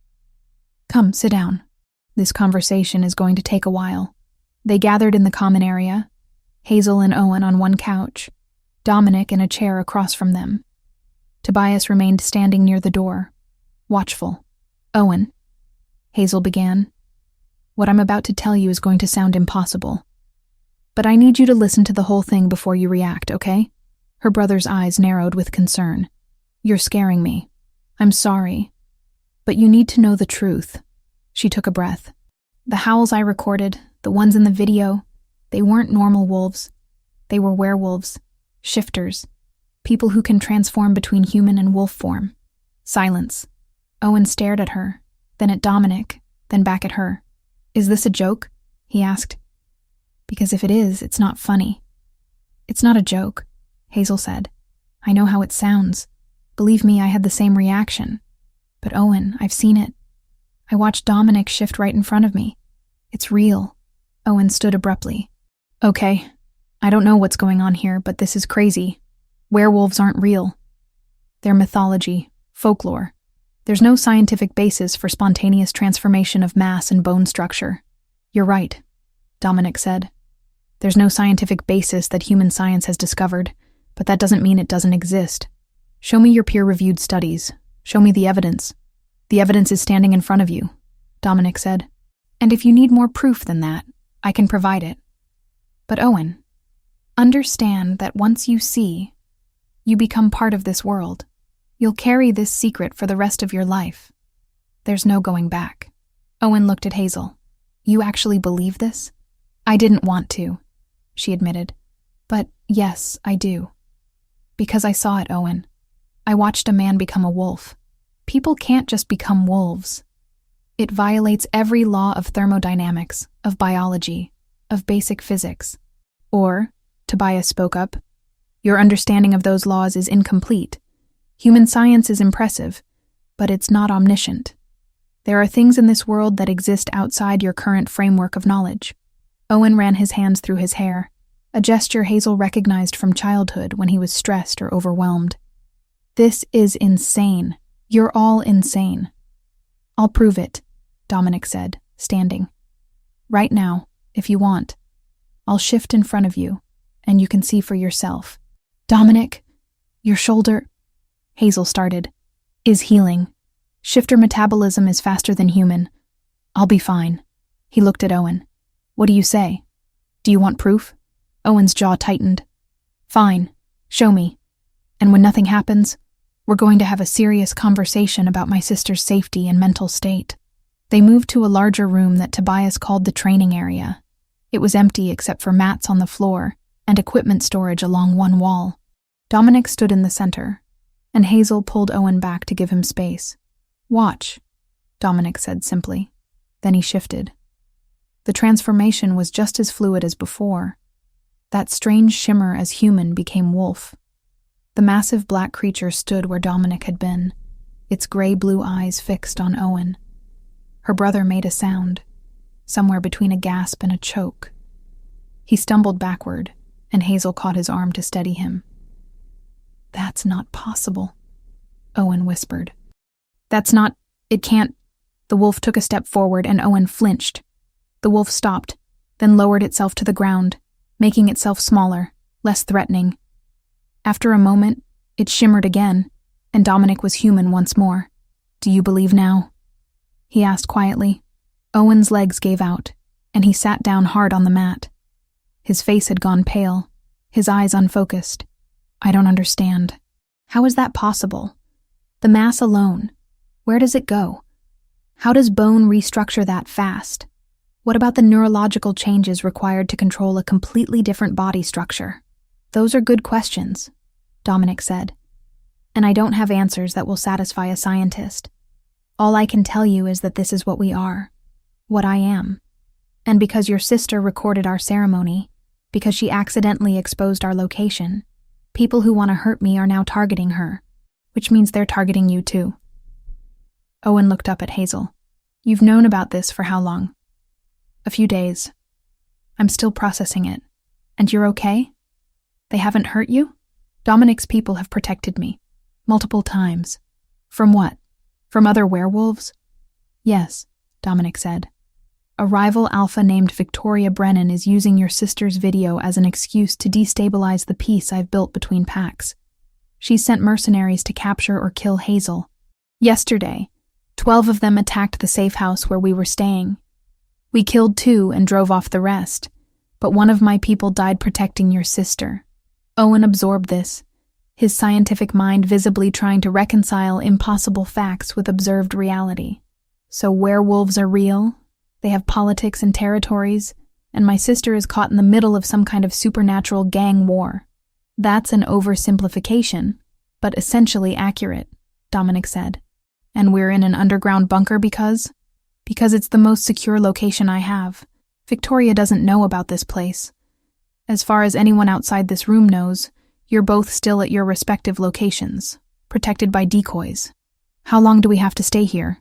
"Until I neutralize the threat." "And how exactly do you plan to do that?" Owen's voice had an edge now, shock giving way to anger. "Are you going to kill her? Is that how your world works? Just murder anyone who gets in your way?" "If necessary, yes," Dominic said, and there was no apology in his tone. "Victoria has killed dozens of innocents over the years. She won't stop unless she's stopped permanently. I'd prefer to capture and exile her, but I'll do whatever is necessary to protect the people under my care." "We're not under your care," Owen said. "We're just normal people who got caught up in your mess." "Owen," Hazel said softly, but Dominic held up a hand. "He's right to be angry. You both are. This situation is unfair, and you deserve better. But fair or not, this is where we are. I can't change what happened, but I can keep you alive. That has to be worth something." Before Owen could respond, alarms blared throughout the bunker. Tobias's voice came over the intercom system. "We have a breach. Multiple hostiles in the access tunnel. They found us." Dominic's expression went cold. "That's impossible. No one knows about this location." "Tell that to the 20 heat signatures heading our way," Tobias said. "We have maybe 3 minutes before they reach the main level." Hazel felt her blood turn to ice. "How did they find us?" "Tracker," Dominic said, his voice hard. "Someone on my team betrayed us." He turned to Owen. "I'm sorry, but you're about to see exactly how our world works." Guards flooded into the training area, 6 of them including Tobias. They moved with military precision, taking up defensive positions. "Marcus, get the civilians to the safe room," Dominic ordered. "Everyone else, prepare for close quarters combat. They're coming through the tunnel, which means they can only approach 2 at a time. Use the bottleneck to our advantage." "Sir, there's something else," Marcus said, his face grim. "They're pumping something into the ventilation system, some kind of gas. It's affecting our people." "Sedative," Tobias said, swaying slightly. "Specifically designed for shifter metabolism. I can feel it." Around the room, the guards were showing signs of distress. Their movements became sluggish, their eyes unfocused. "Owen, Hazel," Dominic said urgently. "You're human. The sedative won't affect you as quickly. When the attackers get here, you need to run. There's an emergency exit at the north end. It comes up near a creek about half a mile away. Get to the surface and head east. Don't stop. Don't look back." "What about you?" Hazel asked. "I'll buy you time." "Dominic, this isn't a debate." His eyes met hers, and there was something in them that made her chest tight. "You matter more than you know. Now go." The sound of metal screeching filled the air, the access tunnel being forced open. Dominic shifted, his wolf form appearing even as the other guards collapsed, unable to fight off the sedative. "Move," Tobias managed to say before he too fell. Hazel grabbed Owen's hand and ran. Behind them, she heard snarls and screams, the sound of battle erupting in the confined space of the bunker. She wanted to look back, to make sure Dominic was okay. But Owen pulled her forward, through corridors that all looked the same. They found the emergency exit, a ladder leading up through darkness. Owen went first, Hazel right behind him. Her arms burned as she climbed, her breath coming in desperate gasps. They emerged into cold night air, surrounded by forest. The creek Dominic had mentioned burbled somewhere close by. "East," Hazel panted. He said go east. They ran, crashing through underbrush, their feet pounding against forest floor. Hazel had no idea if they were being followed, no idea if Dominic had survived. All she knew was that she had to keep moving. Chapter 6. Silver and Salvation. They ran for what felt like hours, but was probably only 20 minutes before Owen stumbled, his engineering student body not built for this kind of endurance. Hazel caught him before he could fall completely, both of them gasping for air. "We need to keep moving," she managed between breaths. "I know, give me 10 seconds. Those 10 seconds never came. A howl split the night, close and hunting. Then another, from a different direction. "They're surrounding us," Owen said, his voice shaking. Hazel looked around desperately. The forest was dense here, old-growth trees with thick trunks. No obvious shelter, nowhere to hide that would actually protect them from creatures that could track by scent. "Climb," she said suddenly. "They're wolves. They can't climb trees." "Are you serious? Do you have a better idea?" They scrambled for the nearest tree with low branches, an old oak with bark rough enough to provide handholds. Hazel boosted Owen up first, then pulled herself after him. They climbed until the branches grew thin, maybe 20 feet up, and clung there in the darkness. Below them, shapes moved through the underbrush. Wolves, but not Dominic's people. These moved with predatory coordination, spreading out to search. Hazel counted 6 of them, all large and clearly shifters rather than natural animals. One passed directly beneath their tree. It paused, sniffing the air, and Hazel held her breath. The wolf's head swung toward the trunk, and she could have sworn it looked up, directly at where they hid. Then a voice called out, human and female, "Check the creek bed." They couldn't have gotten far. The wolves moved away, disappearing into the darkness. Hazel and Owen remained frozen in the tree, not daring to move. "What do we do now?" Owen whispered. "Wait. Hope they move on. And if they don't?" Hazel didn't have an answer for that. They stayed in the tree as minutes stretched into an hour. The wolves returned twice more, searching in expanding circles. Each time, Hazel was certain they would be found, but the shifters passed beneath without looking up. When the forest finally fell silent, Hazel's legs were numb, and her hands cramped from gripping the branches. Slowly, carefully, they climbed down. "Which way?" Owen asked. "I don't know. Dominic said east, but I lost all sense of direction while we were running." "Phone?" Hazel checked hers. No signal this deep in the forest, but the compass app still worked. "East is that way. But Owen, we don't know where we're going. We could be walking for miles with no destination. Better than staying here and waiting to be caught." He had a point. They started walking, moving as quietly as possible through the underbrush. The night was cold, and Hazel realized she had left the bunker without a jacket. Adrenaline had kept her warm while running, but now she shivered. They had gone maybe half a mile when they heard it.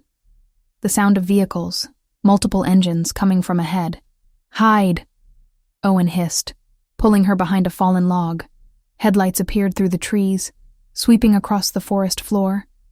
Not one vehicle but 4, moving in convoy. They stopped perhaps 50 yards away, and figures emerged. Hazel's heart sank. More of Victoria's people, come to join the search. But then she heard a voice that made her breath catch. "Spread out in pairs. They couldn't have gotten far on foot. And remember, we want them alive. Tobias." That was Tobias's voice. Hazel stood before Owen could stop her. "Tobias!" Every figure in the convoy spun toward her voice, weapons appearing as if from nowhere. Then Tobias was running, covering the distance in seconds that should have been impossible. "Miss Morrison, thank God. Are you hurt?" "We're fine. Scared, but fine." "What happened?"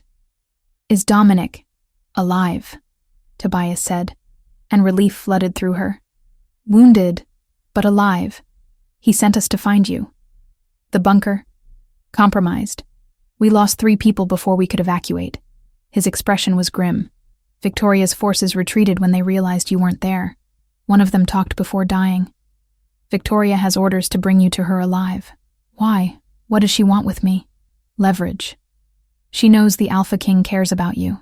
She's going to use you to force him to step down." Owen spoke up from behind the log. "So we're basically hostages in a war between werewolf monarchs." "Great. Just great." Tobias noticed him for the first time. "Your brother adapting well, I see.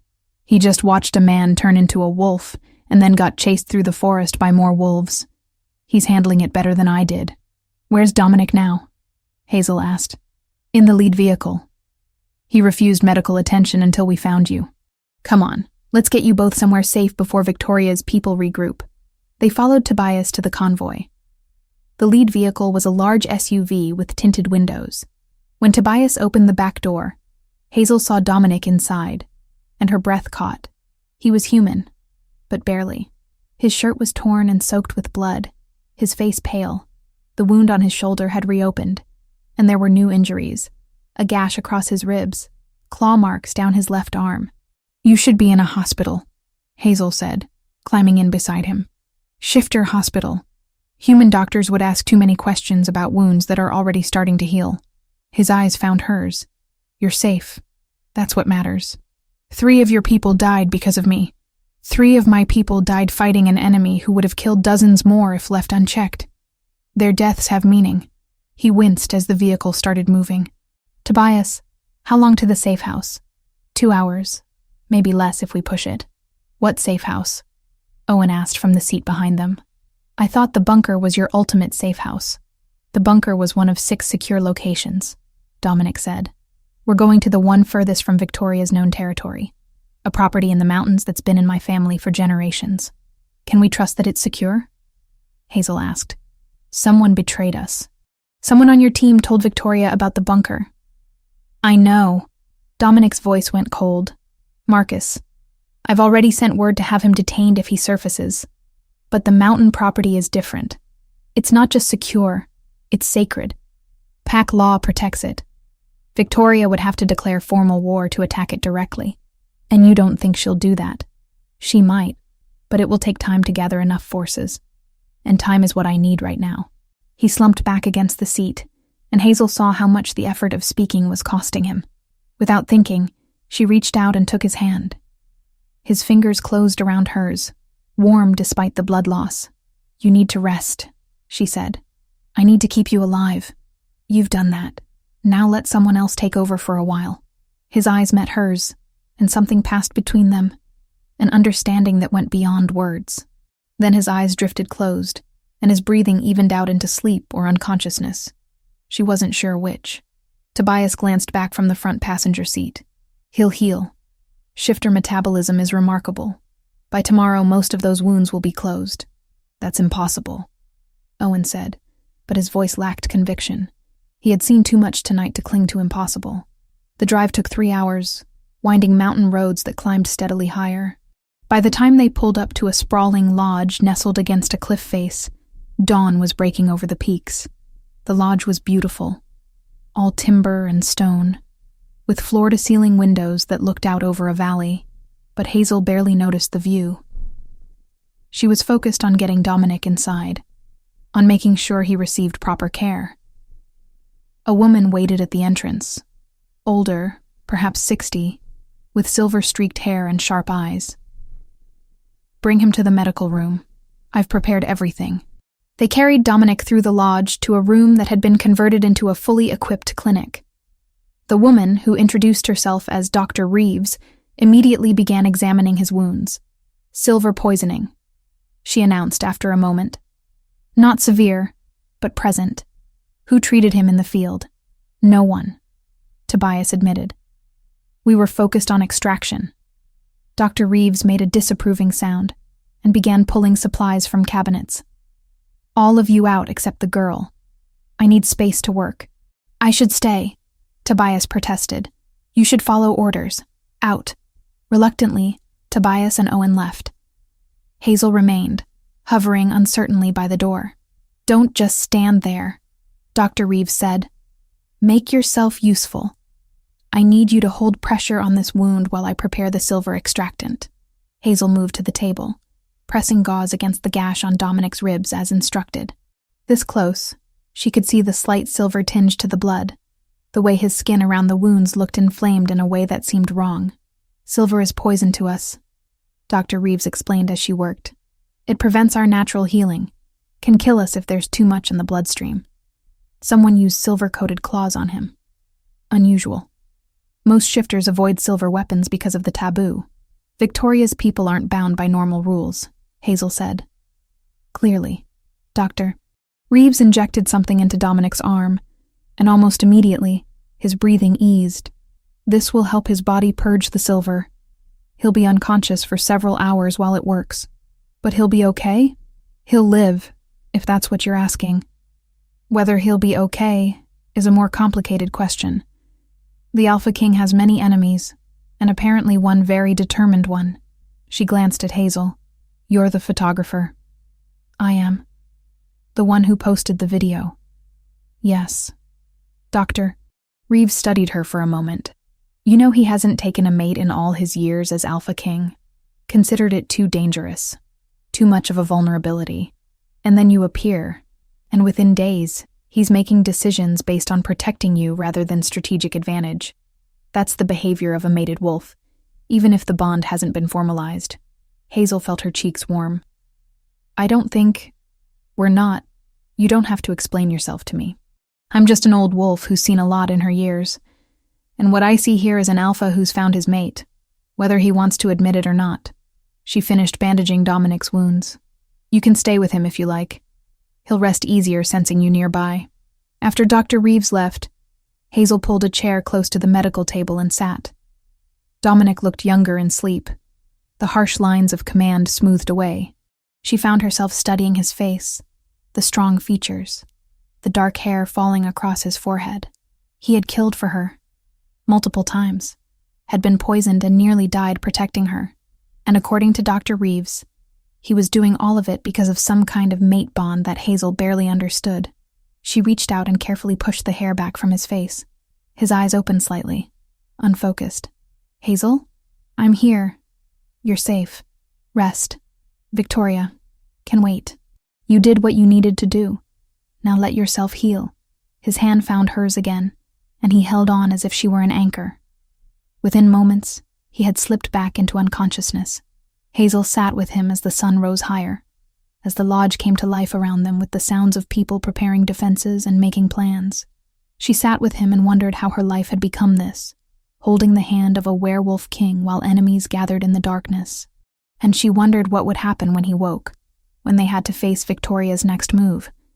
Because there would be a next move. People like Victoria didn't give up. They pushed until something broke. Hazel just hoped it wouldn't be them. Chapter 7. Challenge and Claiming. Dominic woke 36 hours later, his wounds reduced to pink scars that would fade within days. Hazel had stayed close, sleeping in shifts with Owen, both of them refusing to leave the lodge even as Tobias coordinated defensive preparations around the property. The first thing Dominic did upon waking was call a meeting of the Continental Pack Alliance Council. Within hours, the lodge's great room was filled with holographic displays showing the faces of 6 regional alphas, all of them looking grim. Hazel and Owen watched from the doorway as Dominic addressed them, his voice carrying the weight of command. Victoria Brennan has committed acts of war against the Alliance, he said. She has attacked multiple Pack territories, assassinated Alliance members, and violated the sanctuary of a king's residence. Under Pack law, these actions demand response. One of the alphas, a woman with severe features, spoke. What response do you propose, Alpha King? Victoria has 40 trained mercenaries and the backing of 3 European packs. A direct assault would be costly. I'm not proposing an assault, Dominic said. I'm proposing a challenge. Single combat, traditional rules. Victoria gets what she wants, a chance to claim the position of Alpha King, and I get the opportunity to end this without more of our people dying. The room erupted in protests, multiple alphas speaking over each other. Tobias stepped forward, his expression alarmed. Sir, with respect, you're still healing. Silver poisoning takes time to fully clear the system. Fighting Victoria now would be necessary, Dominic interrupted. She won't stop until she's defeated me or I've defeated her. This way, we contain the damage. Another alpha, older with gray in his beard, spoke carefully. And if you lose, if Victoria becomes Alpha King, then the Alliance will have a different leader, and you'll decide whether to follow her or fracture into independent packs. But I won't lose. The certainty in his voice left no room for argument. After more discussion, the council agreed. The challenge would be issued formally, with the fight taking place in neutral territory in 5 days. After the meeting ended and the holograms faded, Hazel confronted Dominic in the hallway outside the great room. "You're going to fight her. Alone. Yes. That's suicide. You said yourself she's been training her whole life for combat. So have I. Dominic." "Hazel." He caught her arm gently, stopping her. "This is the only way. If I don't challenge her, she'll keep attacking until she's destroyed everything I've built. More people will die. Your brother might die. You might die. I can't allow that. So you're going to risk your life instead? That's what being Alpha King means. Putting yourself between your people and danger." "I'm not your people," Hazel said, her voice breaking slightly. "I'm just a photographer who made a stupid mistake." Dominic's expression softened. "You're more than that. You have been since the moment I met you." Before she could respond, before she could ask what he meant by that, Owen appeared at the end of the hallway. "Sorry to interrupt, but Dr. Reeves says Hazel needs to eat something. Apparently, stress and adrenaline aren't sufficient nutrition." The moment broke. Dominic released her arm and stepped back. "She's right. Go.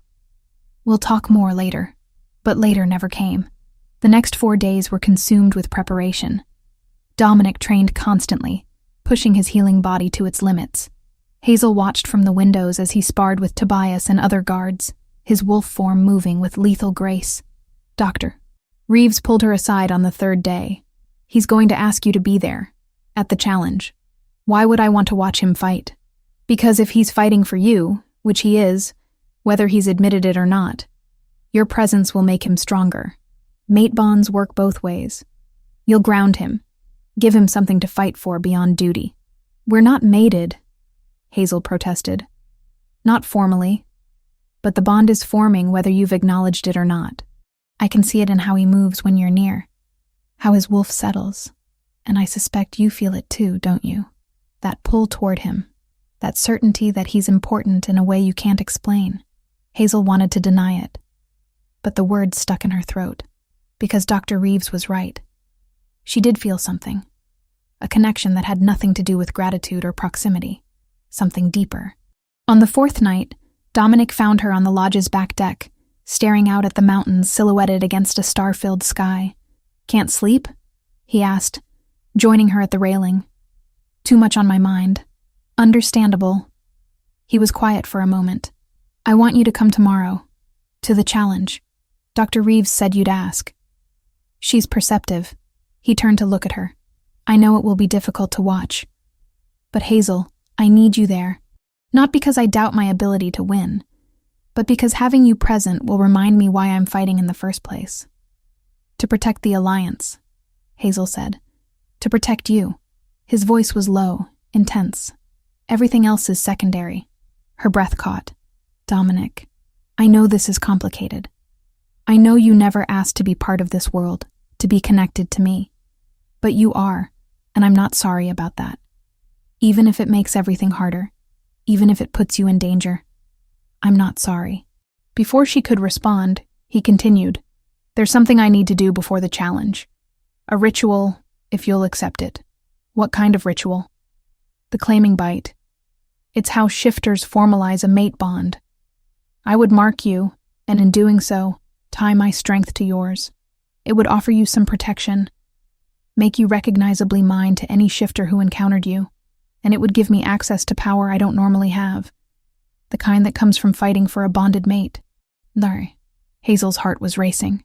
"You're asking me to become your mate. I'm asking if you'd be willing to accept a claiming mark.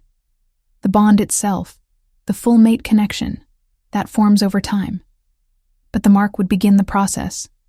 And more than that, it would keep you safer. And if you lose tomorrow, if Victoria kills you, then the mark would fade, and you'd be free. But I won't lose." Hazel studied his face in the starlight. This man, this impossible being who could become a wolf, who commanded armies and fought wars in the shadows of the human world.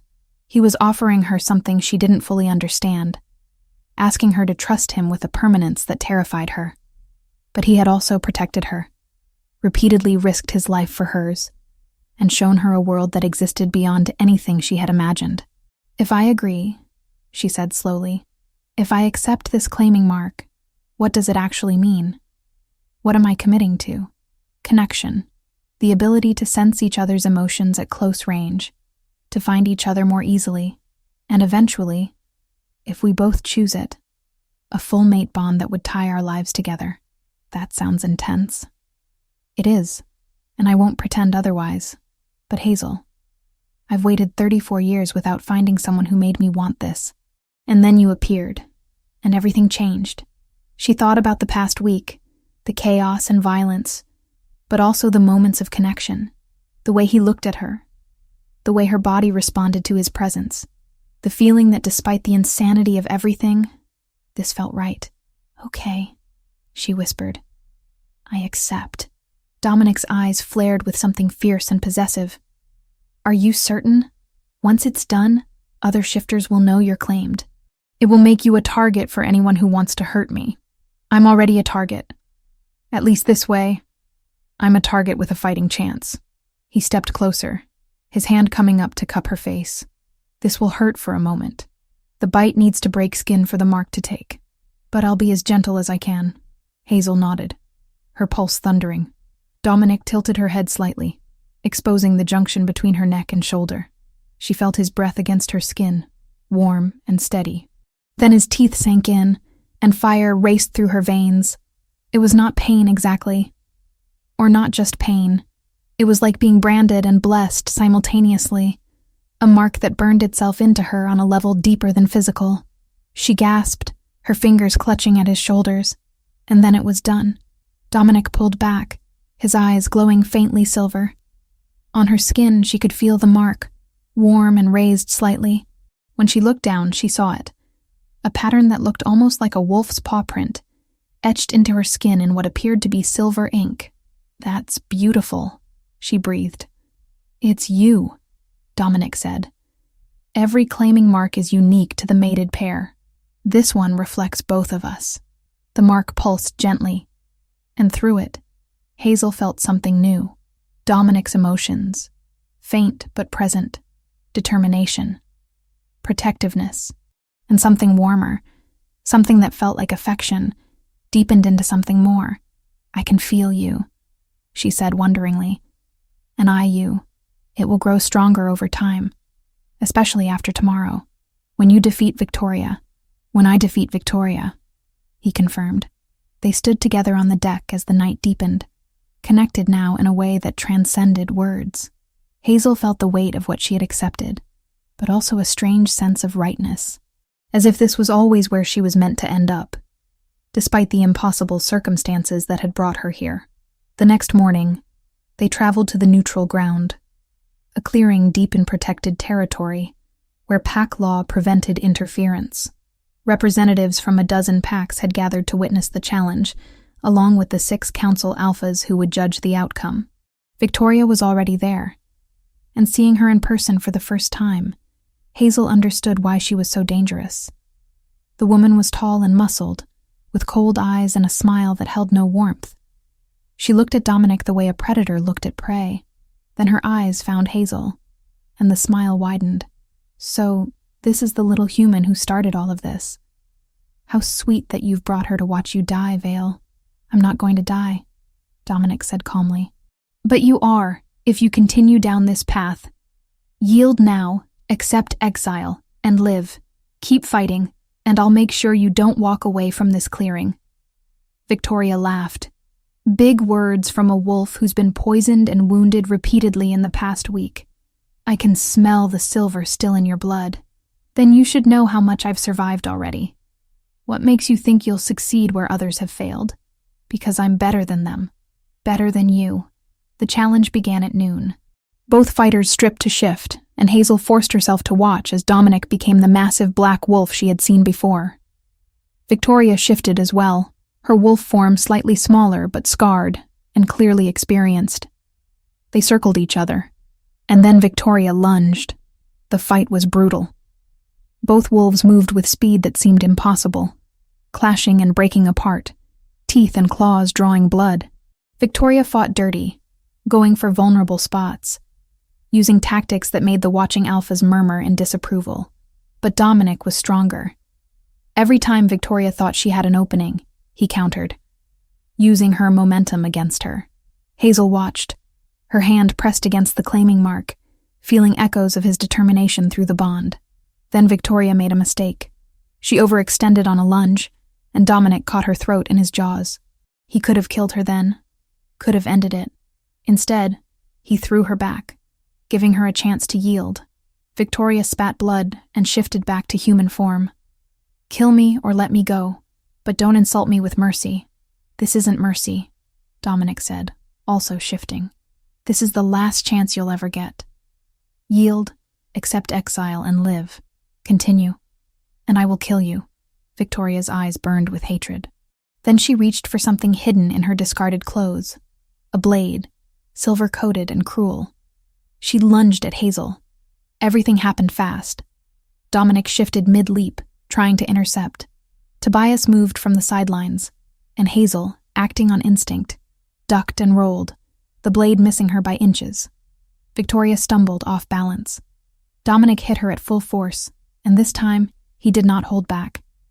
His jaws closed on her neck, and Victoria went still. The clearing was silent. Then one of the council alphas spoke. "The challenge is decided. Dominic Vale remains Alpha King." Victoria's body was removed, and slowly, the gathered shifters began to disperse. Hazel sat in the grass, shaking with adrenaline, as Dominic returned to her side. "Are you hurt?" he asked urgently. "No, you stopped her." "I almost didn't." "If you hadn't moved when you did," he pulled her close, and she felt his heart hammering against her cheek. "I could have lost you, but you didn't. We're both here." Through the claiming mark, she felt his emotions crash over her.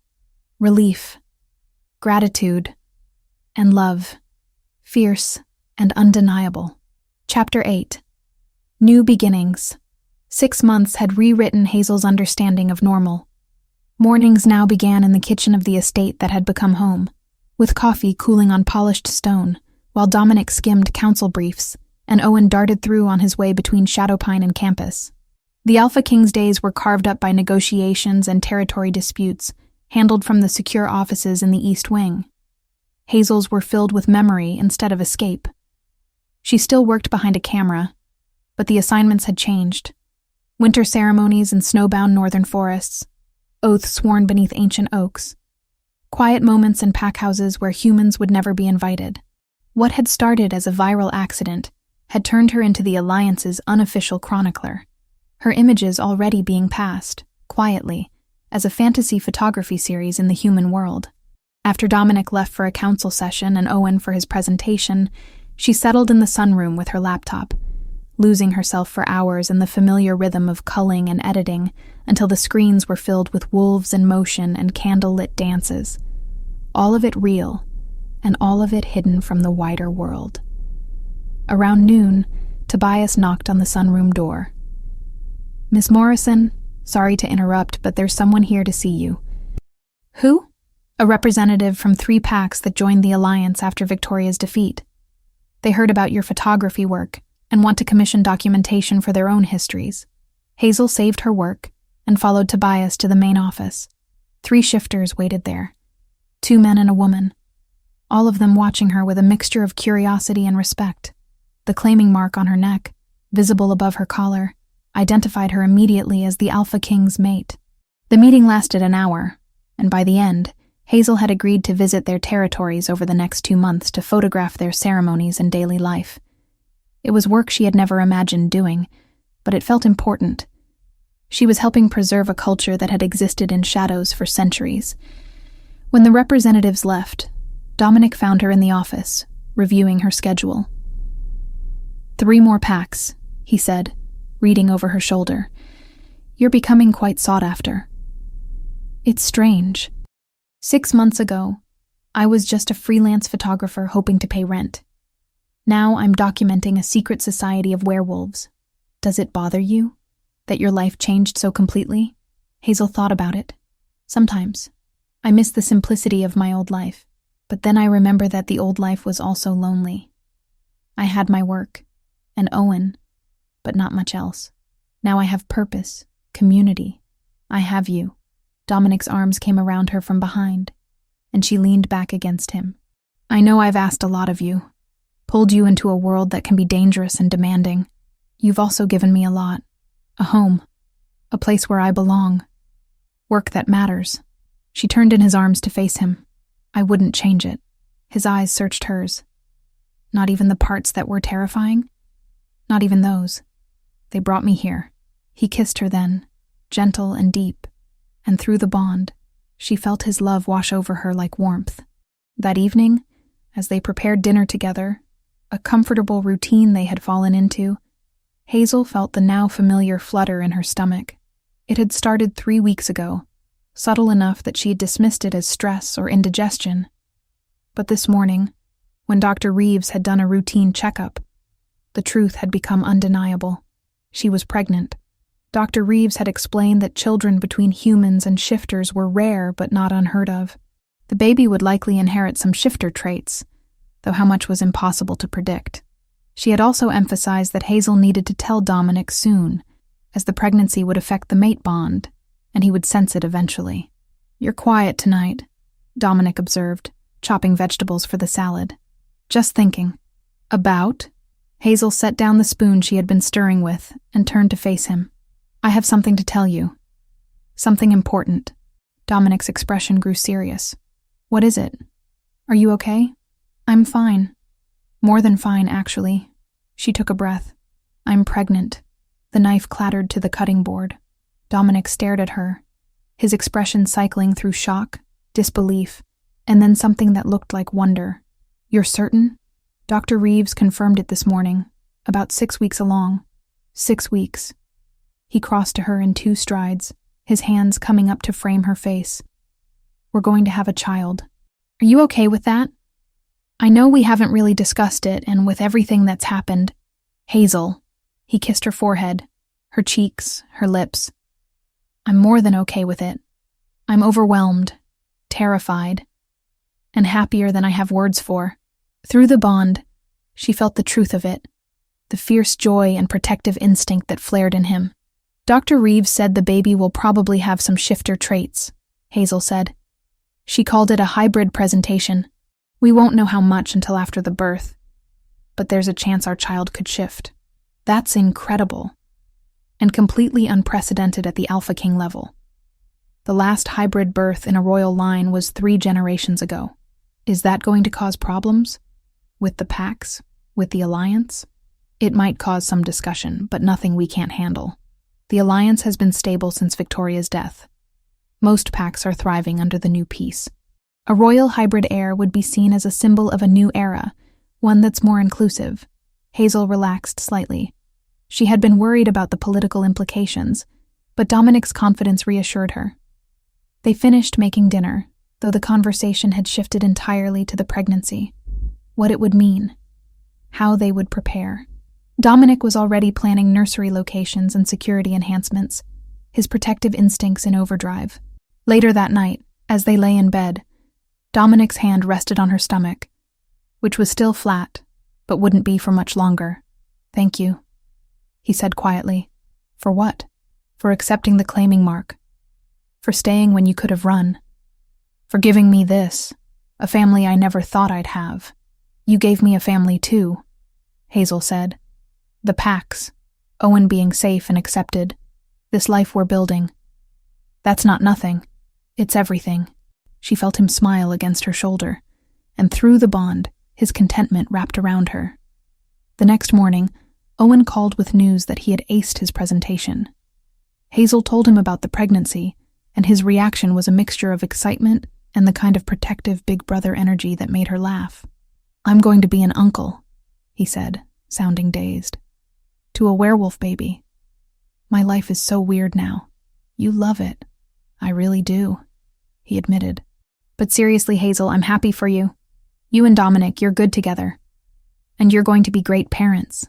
After they hung up, Hazel walked out to the back patio, where Dominic was in a meeting with Tobias and 2 other senior pack members. When he saw her, his expression softened, and he excused himself. Everything okay? Everything's perfect, Hazel said.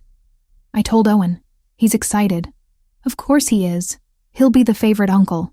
They stood together, looking out over the forest that had become their sanctuary. In the distance, Hazel could hear howls, the pack communicating across the territory. 6 months ago, those sounds would have frightened her. Now they were as familiar as breathing. I was thinking, Dominic said, that we should take you to meet the northern packs before you get too far along to travel. They'll want to pay respects to the future heir. That sounds diplomatic. It is. But it's also a chance for you to see more of our world. The good parts. The celebrations and traditions. The ways packs come together in peace. I'd like that. A wolf pup, one of the young shifters from a pack staying on the property temporarily, bounded across the lawn toward them.